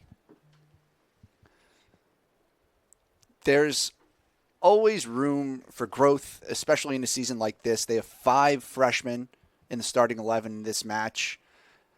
And with so much youth, you have to think about how much time it'll take for those players to truly settle in, not just to the system that the Dolphins are trying to run, but the college game in general, like you alluded to. And while I could imagine that the Dolphins, of course, have playoff aspirations and are trying to see how much of an impact they can make in the ECC, not every season can be about a championship run. And I think that's kind of the area that we're in at the moment. I think the first step and the first benchmark you set for yourself, as that one was sent into the box and cleared, but I think the first goal you set for yourself that is certainly not an overly lofty goal is to get in, because 6 teams make it in the ECC. There are 8 programs in the conference. So, 3/4 of the teams in the ECC do make the playoffs, and that's the first step. You get in, and I said it earlier, anything can happen, expect the unexpected, whatever cliche you want to use. If you get there, you have a chance. And I think having gotten a taste of playoff soccer a couple of years ago when the men's team faced Queens, it would be really exciting to see that again, because even though the result wasn't what the Dolphins wanted against the Knights, that was still, in my estimation, and I didn't get to call it, unfortunately, but still an all-time classic in terms of the atmosphere and the finish, just not the result they wanted. If I'm not mistaken, I think the Dolphins, a big reason why they lost that game, unfortunately, was they were down a man most of that Almost game. the entire match, yep. Early red card. And if I recall, the Dolphins fell behind by 1 pretty quickly after that, got even on a penalty kick, and then in the closing seconds of regulation, they lost on a game-winning Knights goal. But it was a frigid night, and I think that, in a way, added to the atmosphere a bit. It was cold enough where you could see your breath out there. It was not ideal, but fortunately I was not on the call, and I was able to stay warm and comfortable along the sidelines as I took that game in. Were that to happen again, where the Dolphins are in the playoffs and we're not on the call here on Sportsnet, we would certainly be there with microphones providing an audio call, and if anybody wanted the Dolphins broadcast, they could pick it up over on YouTube alongside their Flow Sports stream. Dolphins showing one of their better periods of possession that they've had all game, connecting passes. Giveaway there from Annika Jurek.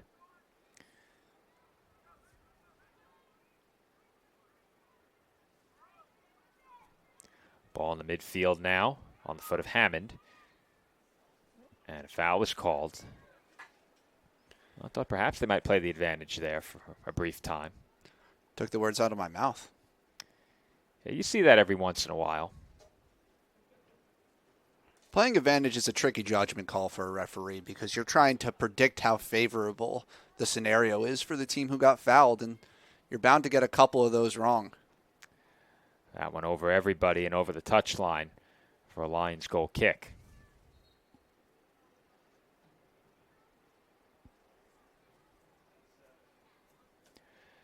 Just over 30 minutes and 30 seconds to go here in the second half as the Lions will make some substitutions here.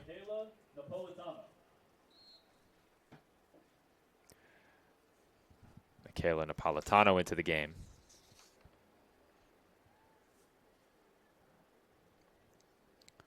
This is Napolitano's first appearance of the season.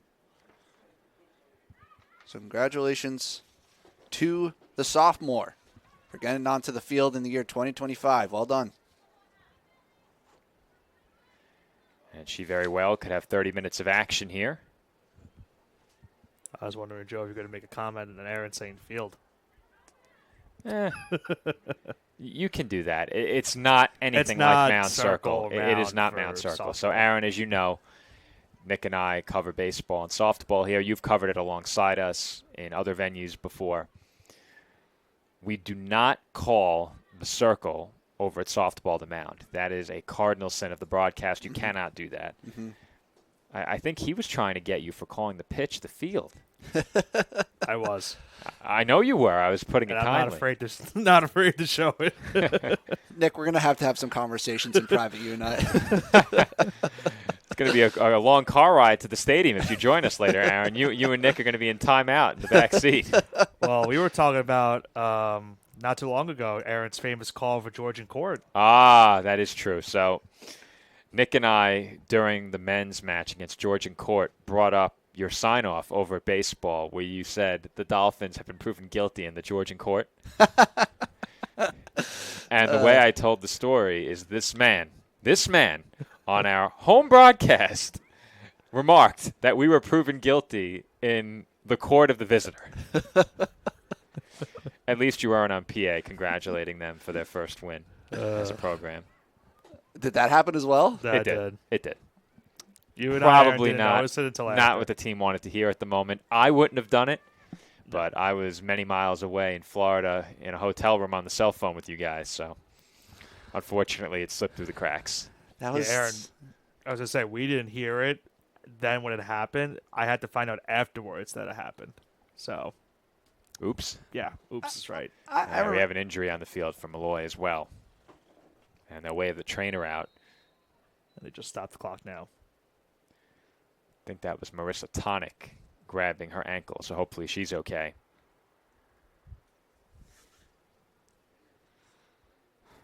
And while we have a break for the injury, let's throw it to a quick commercial break. Dolphins trail 4-0 with 27:57 to go here in the second half.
And we're back from Dolphin Soccer Park, where very gingerly Marissa Tonic is walking off the field under her own power. So that much is good to see, but I think she's going to get some help from her teammates off the bench. And, you know, those ankle sprains can be really tough. I've had a few of those in my day. We've talked about it many times on the air, and I think that's just about the only injury that I can relate to in terms of athletic competition. It's one I've had many times, not comfortable. As the corner kick is sent center of the box, headed straight up in the air, and the Dolphins are able to clear it a short way. Dolphins looking for the takeaway. They've got it. Jean Belay across the midfield stripe, circles back, finds Asola. Asola almost lost it. Cirinelli for Jean Belay. She redirects. Cole fending off a challenge from Arias. And there's a good ball for Castro, but Murrow got there, and down goes Castro. Corner kick Dolphins. Or perhaps not. No, I think she knocked it off of Castro. Like we saw I thought earlier. they signaled for a corner there. I do believe Castro had the last touch. Yeah. The speed from Muro to get back there was remarkable. She was several yards behind Castro in that chase, and she caught up in no time. That was reminiscent of the kind of effort we saw from Coach Mendolia at halftime. Not the same amount of physicality. I'm not sure I've ever seen somebody sprint that hard back. As the Dolphins look to build something again, but pass intercepted. This is Schlee, short for Asola. Asola toward goal and played on the bounce by Munoz. Speculative effort there. Probably 30 yards out at least, but I like the attitude of trying to test the keeper. We haven't seen much from the Molloy number 1 Munoz, so perhaps there's a mistake in there for a lifeline that the Dolphins can find. That one sent over the near side for a Dolphins throw. Just over 26 minutes remaining here in the second half. And if you're the Dolphins, you'd like to take something positive from this match in terms of a goal, but Asola again attempts a shot from a long way out. That one non-threatening. Well, I was happy with the first one, and I understand what she's going for, but after the second one, I'm not so sure if it's productive anymore. I like the attitude that she wants to get that ball towards the goal. I think that's something that her teammates can pick up. Here come the Lions again. Murrow had it knocked away by Vasquez. Jean-Belay tracks it down, gives way to Cirinelli. Cirinelli's pass broken up, taken by Falkowski, and a foul is whistled there.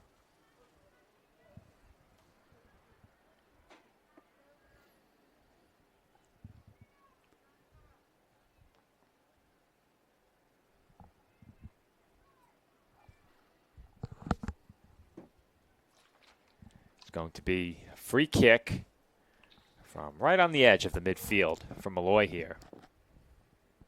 Bella Giuliano to take it, sending it toward goal. Short hop. It's loose, and it is volleyed in, flag up, offsides. And Dolphins catch a break right there as that one took a very unorthodox bounce off the first volley. It landed behind Dorr and was then volleyed in from there. So an interesting sequence. There you get a look at it, but it will not count. Dorr will, without a doubt, be relieved that that flag went up because under very little pressure, she let a ball loose that should have been held securely in her arms. Dolphins look to generate something there, but again, the ball just too far in front of Jean-Belay. And Molloy heads back the other way, but they lose it over the touchline along the near side. I like that we're seeing more Dolphins further up the pitch. In the first half, they weren't really doing any defending past the halfway line. They sat back and tried to absorb the attack, but now they're really trying to get at the Lions and make them uncomfortable possessing the ball deep in their own half. Murrow on the move. Plays straight ahead, straight one-on-one with Dorr, and that is saved. Hard to tell if Hunt maybe got a foot in there or if Dorr made the stop, but Dolphins come up defensively in that spot and keep it a 4-goal game. And guys, you'll see in a second that this one was all Dorr on that save. Always trust your first instinct. And it's beautiful work from Dorr to time the way that she came out on the big touch and close down the angle, but it's an unexpected waste of an opportunity from Jana Strait. She's already got 2 goals and an assist on the season. I think Molloy fans would have expected her to put that away. Well done by Dorr to keep it at 4.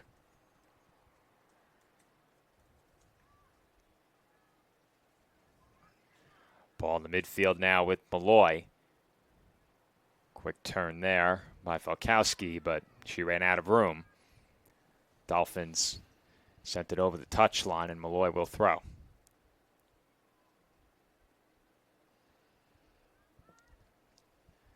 That one headed toward the sideline again, played with the body by Cole. It ends up with the Lions. This is Napolitano with some room. She has Murrow on the outside as well. She'll play it that way. Murrow look to cross in front. Shot saved by Dorr. Good look from in close there from Molloy once again, and those quality chances just keep coming.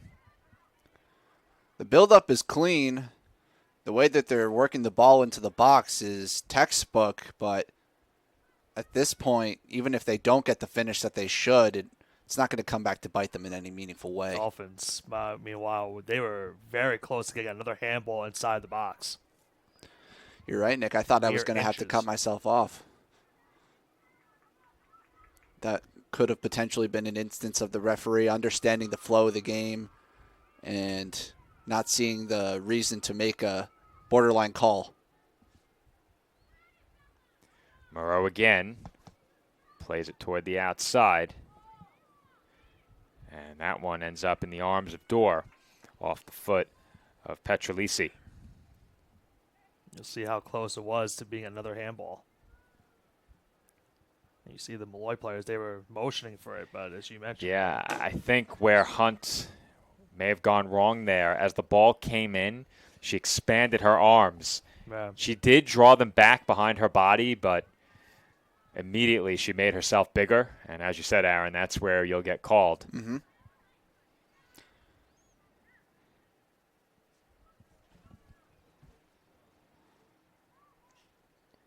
Lions with it again in the midfield, but the Dolphins quickly take it away. Hunt looking up the pitch toward Jurek, and that one straight onto the foot of Petrolisi. Here comes Murrow again.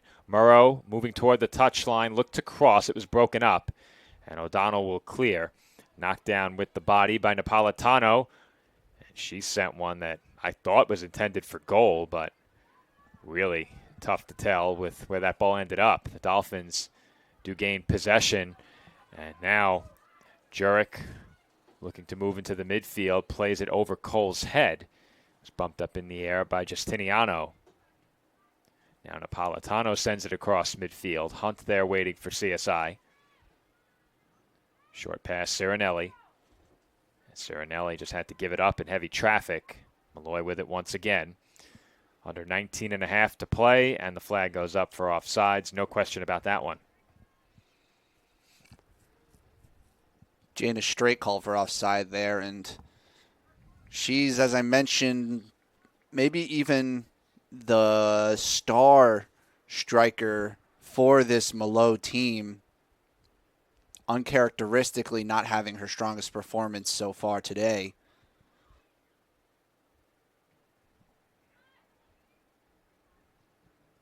This ball skips up the pitch and lands in the midfield. Dolphins gained control of it briefly, but couldn't keep it. That's been a recurring theme. The Dolphins just haven't been able to string together the passes. We'll look to do so here, but again, that's broken up. It does end up with Jurek. Jean Belay tries to get there, but could not beat Napolitano to the spot. And it last touched Jean Belay as well. You know, the ball hasn't exactly been bouncing her way in this game, but I'm very impressed from what I'm seeing in Jean Belay's game. She's a very smart player. She understands space extremely well, and she knows when to go forward and when to bring it back. I think that she'll be an important piece for this team in the rest of her career. She's only a freshman. I think you'll be saying her name a lot more in the coming years. There's a long strike toward goal, straight into the arms of Munoz, and we know Thompson not afraid to send one on goal from a long way out.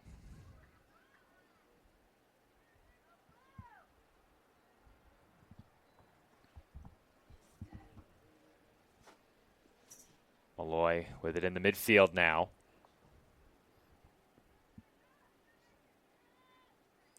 Working up the far side. Moving toward the center of the pitch is straight. She has it back. Thompson there. Straight forced to give it up. Gets it back from Petrolisi. That one headed away out of danger by Cirinelli.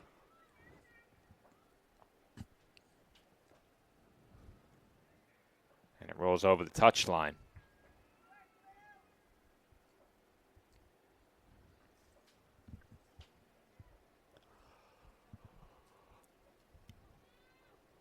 Hunt. Short pass, Cirinelli. That one sent toward Jean Belay, but it bends over the near side for a Lions throw. That's been the story of CSI possession in their defensive line, unable to work through the press that Molloy is employing. Only option it leaves is to boot that ball up the field, and that often capitulates possession.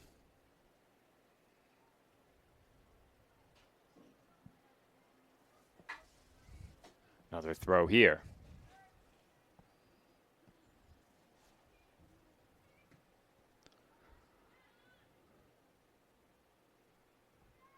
Molloy working in the attacking third. Dolphins applying some pressure to Barriga. Look to play it toward the center of the pitch, and it is taken by Petrolisi, sending one to the back post and headed wide. Good setup there by Petrolisi. And again, Molloy had a chance. Streaking in was Falkowski. I hope that Dolphins fans, despite the unfavorable scoreline, can appreciate the type of build-up play we're seeing from Molloy. It's very smooth and quite smart. They're showing why they have this 4-0 lead. Their attacking play is quite well put together. O'Donnell was taken down, foul whistled against the Lions. As a note for Molloy, they began the season 0-2, and after this match, they will be 5 games unbeaten. So Molloy is on a hot streak after a slow start to the year. Well, there you see behind the Dolphins bench, men's soccer has gathered in preparation for their match coming up next. They will take on Dominican University of New York.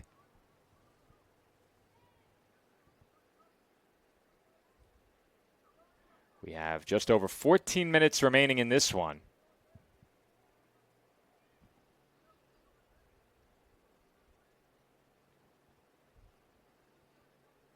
Molloy with it again in the midfield, and these last, I'd say, 15, 20 minutes now, the Dolphins haven't had much in the way of possession time down at the other end of the pitch.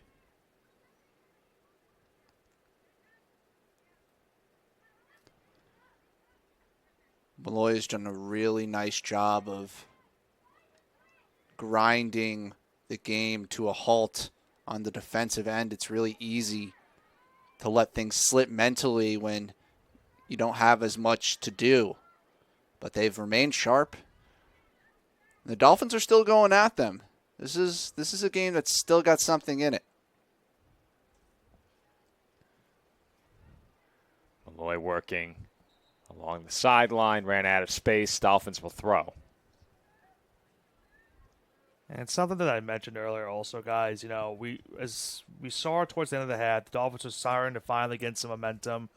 And that goal really just demoralized anything that was going on towards the end of the half. And it kind of really carried over into the second half. You saw what happened, the handball that led to the penalty kick. They didn't score on that penalty kick, but they did get a goal just a few moments afterwards, and then they added another one after that. So it's really been, ever since that last-second goal to end that first half, it's really just been a tough break for the Dolphins because it seemed like things were going right for them up until that goal happened.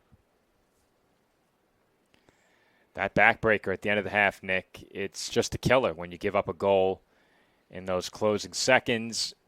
I think when you're in the position of a coach there, you're looking at it, okay, we're down by 1 goal going into halftime. I think we can make these adjustments in these areas, whatever those may be, and we can erase this 1-goal deficit. There's no need to panic when you're down just a goal. You go behind by 2 goals against a team that's been fairly dominant for much of the match, then you're in a completely different position now. We are trying to coach from behind by a pair. You concede the early penalty kick. Fortunately for the Dolphins, that one did not find the back of the net. Shortly after, you concede the 3rd goal. And before you even get a chance to really implement whatever it is that you talked about, you're now trailing 3-0. And the lead at that point, given what we've seen so far, could be insurmountable. It's now 4. And with 11:40 to go, it appears the Dolphins are headed for 0-2 in conference play. And just look what Molloy has done, and if you look at the tally on the scoreboard today, guys, too, 10 shots on goal, 3 corners. I'm not sure the exact tally of how many shots they have in general in this game, but just 10 alone on goal shows you to what Molloy's done offensively in this game. They've gotten a lot of opportunities in this one. I want to go back to the second goal just before the half because it's really hard to overstate just how big of an impact that second goal can have. Because as a player, you know, when you're on a team that's not scoring goals, you know in your head what's going to happen. When you're only 1 goal down, you, despite what you might believe, you know that maybe you can squeak a goal even if you're not creating well. But as soon as that second goal goes in on the pitch, you get that sinking feeling because you know your team is not putting the ball in the back of the net proficiently. And it's hard to push that away. It really is. Dolphins have just over 10.5 minutes to try and generate a goal of their own here, and I think at the very least you're looking for that. But certainly you do not want to see this deficit grow any further, and I mentioned it before. Don't discount when goal differential could come into play as a tiebreaker. I'm not sure how far down that list of tiebreakers it is. That always comes up near the end of the season, but don't discount it completely because you end up surrendering 5 or 6 in a game. It's almost impossible to win one of those tiebreakers down the line. It is an important point. I mean, when 6 out of 8 teams make the playoffs, the header goes just wide off the free kick from straight. When 6 of the 8 teams make the playoffs, there's no reason to believe that your playoff chances are done 2 games into the season. And as silly as it sounds to want to come out of the game saying nobody drops 5 on the CSI Dolphins, you still want to defend your pride at the very least. And here come the Dolphins. They'll play it up the far side to Castro. She has some room working along the touchline. Crosses. Jurek in the area. It was initially bobbled by Munoz, who I thought was standing in the blue there. Well, if this was a professional broadcast and we had that goal line technology, we might be seeing a corner kick right about now. Yeah, I think she contacted it first in the green, but did not control it until she had already stepped in the blue. Well, the rule for soccer is all about the ball. So she can be standing in the blue as long as the ball is in bounds, but she was holding the ball the wrong direction. I truly think she was probably, or the ball was all across the line, but it's water under the bridge at this point.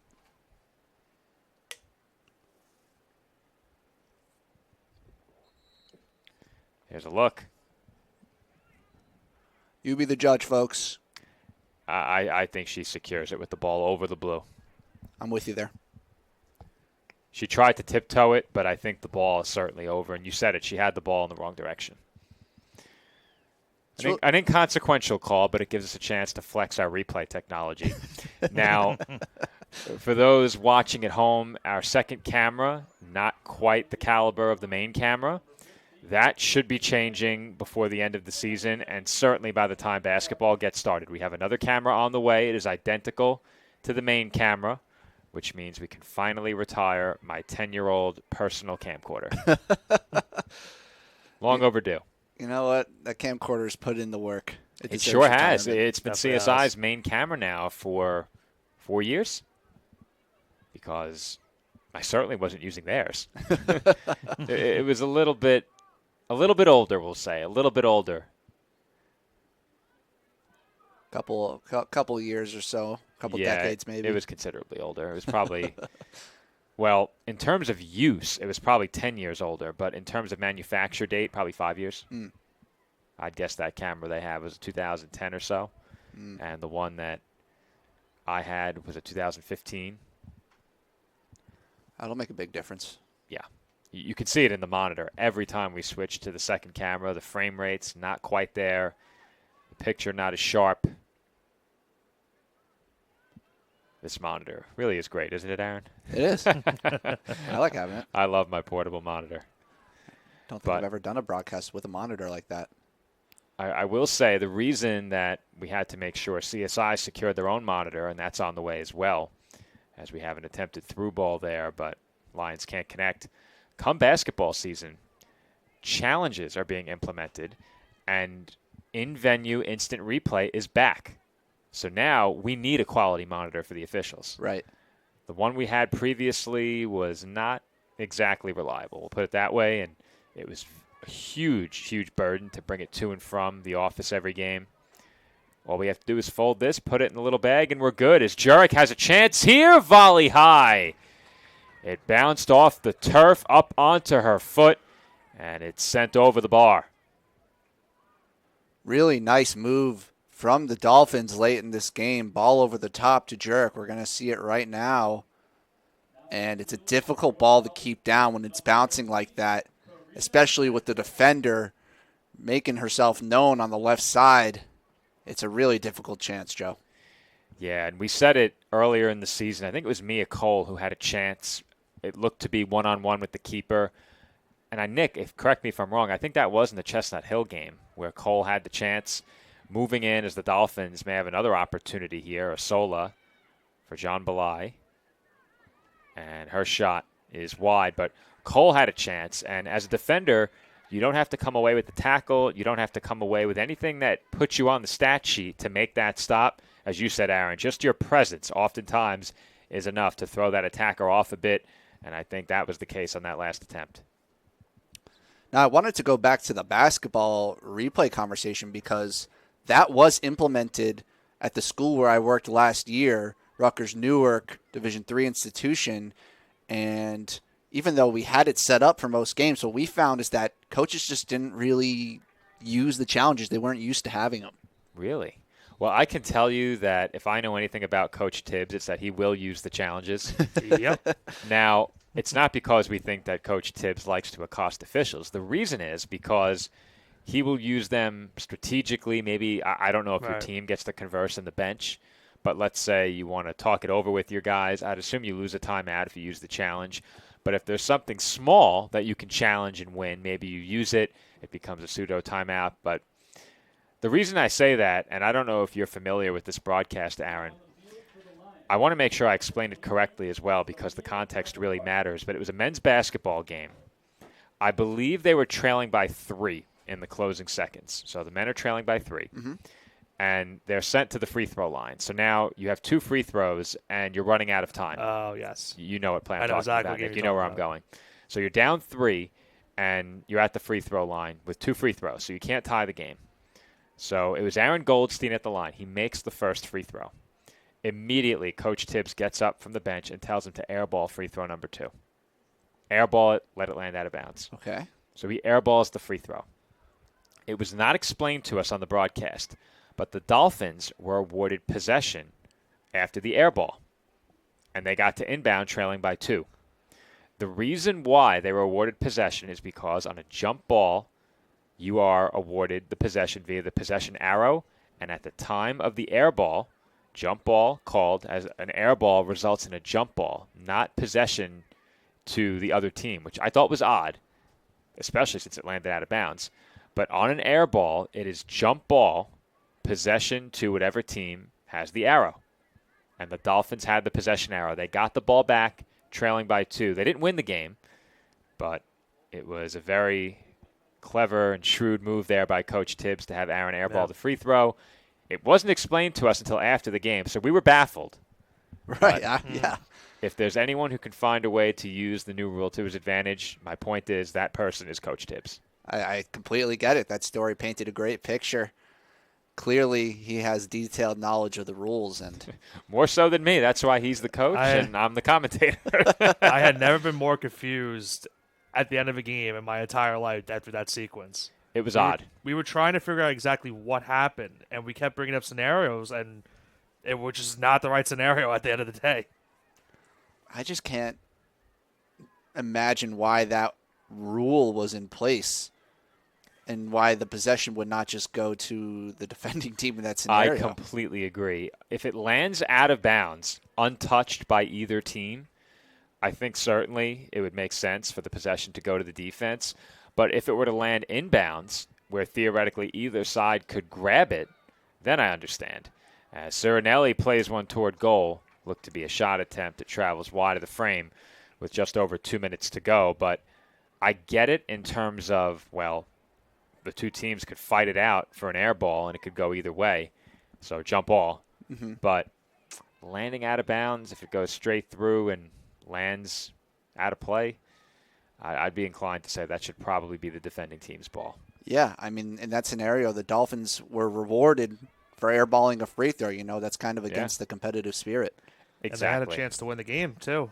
Goldson try to shoot a three-pointer in the corner to win the game. Oh, imagine if that went in. Yeah, I mean, if it goes in, it's still great coaching by Coach Tibbs, and I'm sure Stack would just hang their heads and they'd have to tip their cap at that point because there's nothing you can do. It's the rules. Right. The coach, even so, if I was the coach and that happened, I'd be beside myself. Well, to be fair, the shot that they got off following the air ball was not a good one, if I recall. Yeah. I think in the corner. It was a fadeaway in the basically corner. A fadeaway. Yeah, it was hit the a side really, of really tough shot. Hit the side of the rim. Or not the rim, the backboard. Yeah. Now, we have just over a minute remaining here. There was another game where they came over to us and said that they were conducting a coach's challenge replay review. Huh. And I'm thinking to myself, when did we implement coach's challenges? The officials told us this. And they proceeded to review a play and change a call. And I said to myself, didn't know we could do that. That's interesting. It's nice to see it coming into the lower divisions of college sports, D2 and D3, because the technology is there. It might not be the most sound at the moment, but it's getting there. If you have the production software to run replays, it's great. And Production Truck is awesome for that. That being said, there needs to be some upkeep with Production Truck because it has a really bad crashing problem. Yes, that's true. Really bad. It's going to keep me on my toes the entire basketball season, I'll tell you that. We crashed shortly after we went online pregame, have not crashed since. And fortunately, we have made it 90 minutes, as far as I know, free from any audio or video issues. So I think we have a broadcast we can be proud of, crew. However, for the Dolphins, it's a tough loss as they drop their second conference match of the season to Molloy by a final score of 4-0. Final thoughts from both of you. Aaron, you start. Not the result that the Dolphins would have hoped for at the beginning of the game, of course. And it's just a difficult set of circumstances for a team facing a lot of uncertainty. Coach Odemiwu, he's going to have to figure out what his angle is, his direction for this squad in the remainder of the season. But I think it's important to remember, as we talked about a couple times throughout the game, despite the 0-2 record, there's still playoffs to be thinking about. There's no reason to think that your playoff chances are over. There's a lot of space for the Dolphins to make the playoffs still. They just have to figure out how they're going to win games from now until the end of the season. Nick, anything to add? I was going to say, I think, like I mentioned it a couple times already, guys, we saw something going for the Dolphins towards the end of the first half. That goal that went through Dora's legs, unfortunately, really was a backbreaker for the Dolphins at the end of the day. Put them down 2-0 going into the half. 2 quick goals to start the second half, put them in a 4-0 advantage, a disadvantage. So we have to see what this team's going to be made of the next couple of weeks. As we already also mentioned, going into the season, a lot of new players too. So you're also trying to figure out that team camaraderie at the end of the day. But now you have a new head coach as well, as we've mentioned too. So you have to figure out exactly what's going to work for us these next couple of weeks. Now we're 0-2 in conference play. And as you mentioned, Joe, you can't really afford to go down 0-3 in conference play as well. It really puts you at a big disadvantage as well going into the remainder of this conference season. So they really need to figure out what went wrong in this game here today, go over to our next game in conference play, and figure out how to get the victory to get their first conference win of the season. Dolphins will have a game to get it right over the weekend as they break from conference play for a matchup with Goldie Beacom College. 1 week from today, CSI Sportsnet hits the road as I travel up to Spark Hill, New York to see the Dolphins take on St. Thomas Aquinas College. Of course, you can catch that game with full video over on Flow College. You can catch our audio-only broadcast on the CSI Sportsnet YouTube page. As for our next broadcast of women's soccer, that will be on Saturday against Goldie Beacom. Our next broadcast is coming up next. Men's soccer takes on Dominican University of New York. Kickoff is scheduled for 3:30. Aaron, Nick, and I could be back with you in as little as 15 minutes as men's soccer gets set to begin their warm-up. The men of CSI have taken the pitch. Deauville, or make that Dominican, those red jerseys and kits almost got me. Dominican set to take the pitch for warm-ups on the other side shortly. So we will step aside here. Our final score, Molloy 4, the Dolphins nothing. CSI now 0-2 in conference play. Molloy picks up their first win in conference play of the 2025 season. Be sure to tune in to our men's soccer stream coming up next, as this has been CSI Sportsnet coverage of Dolphin soccer, streaming exclusively on Flow College.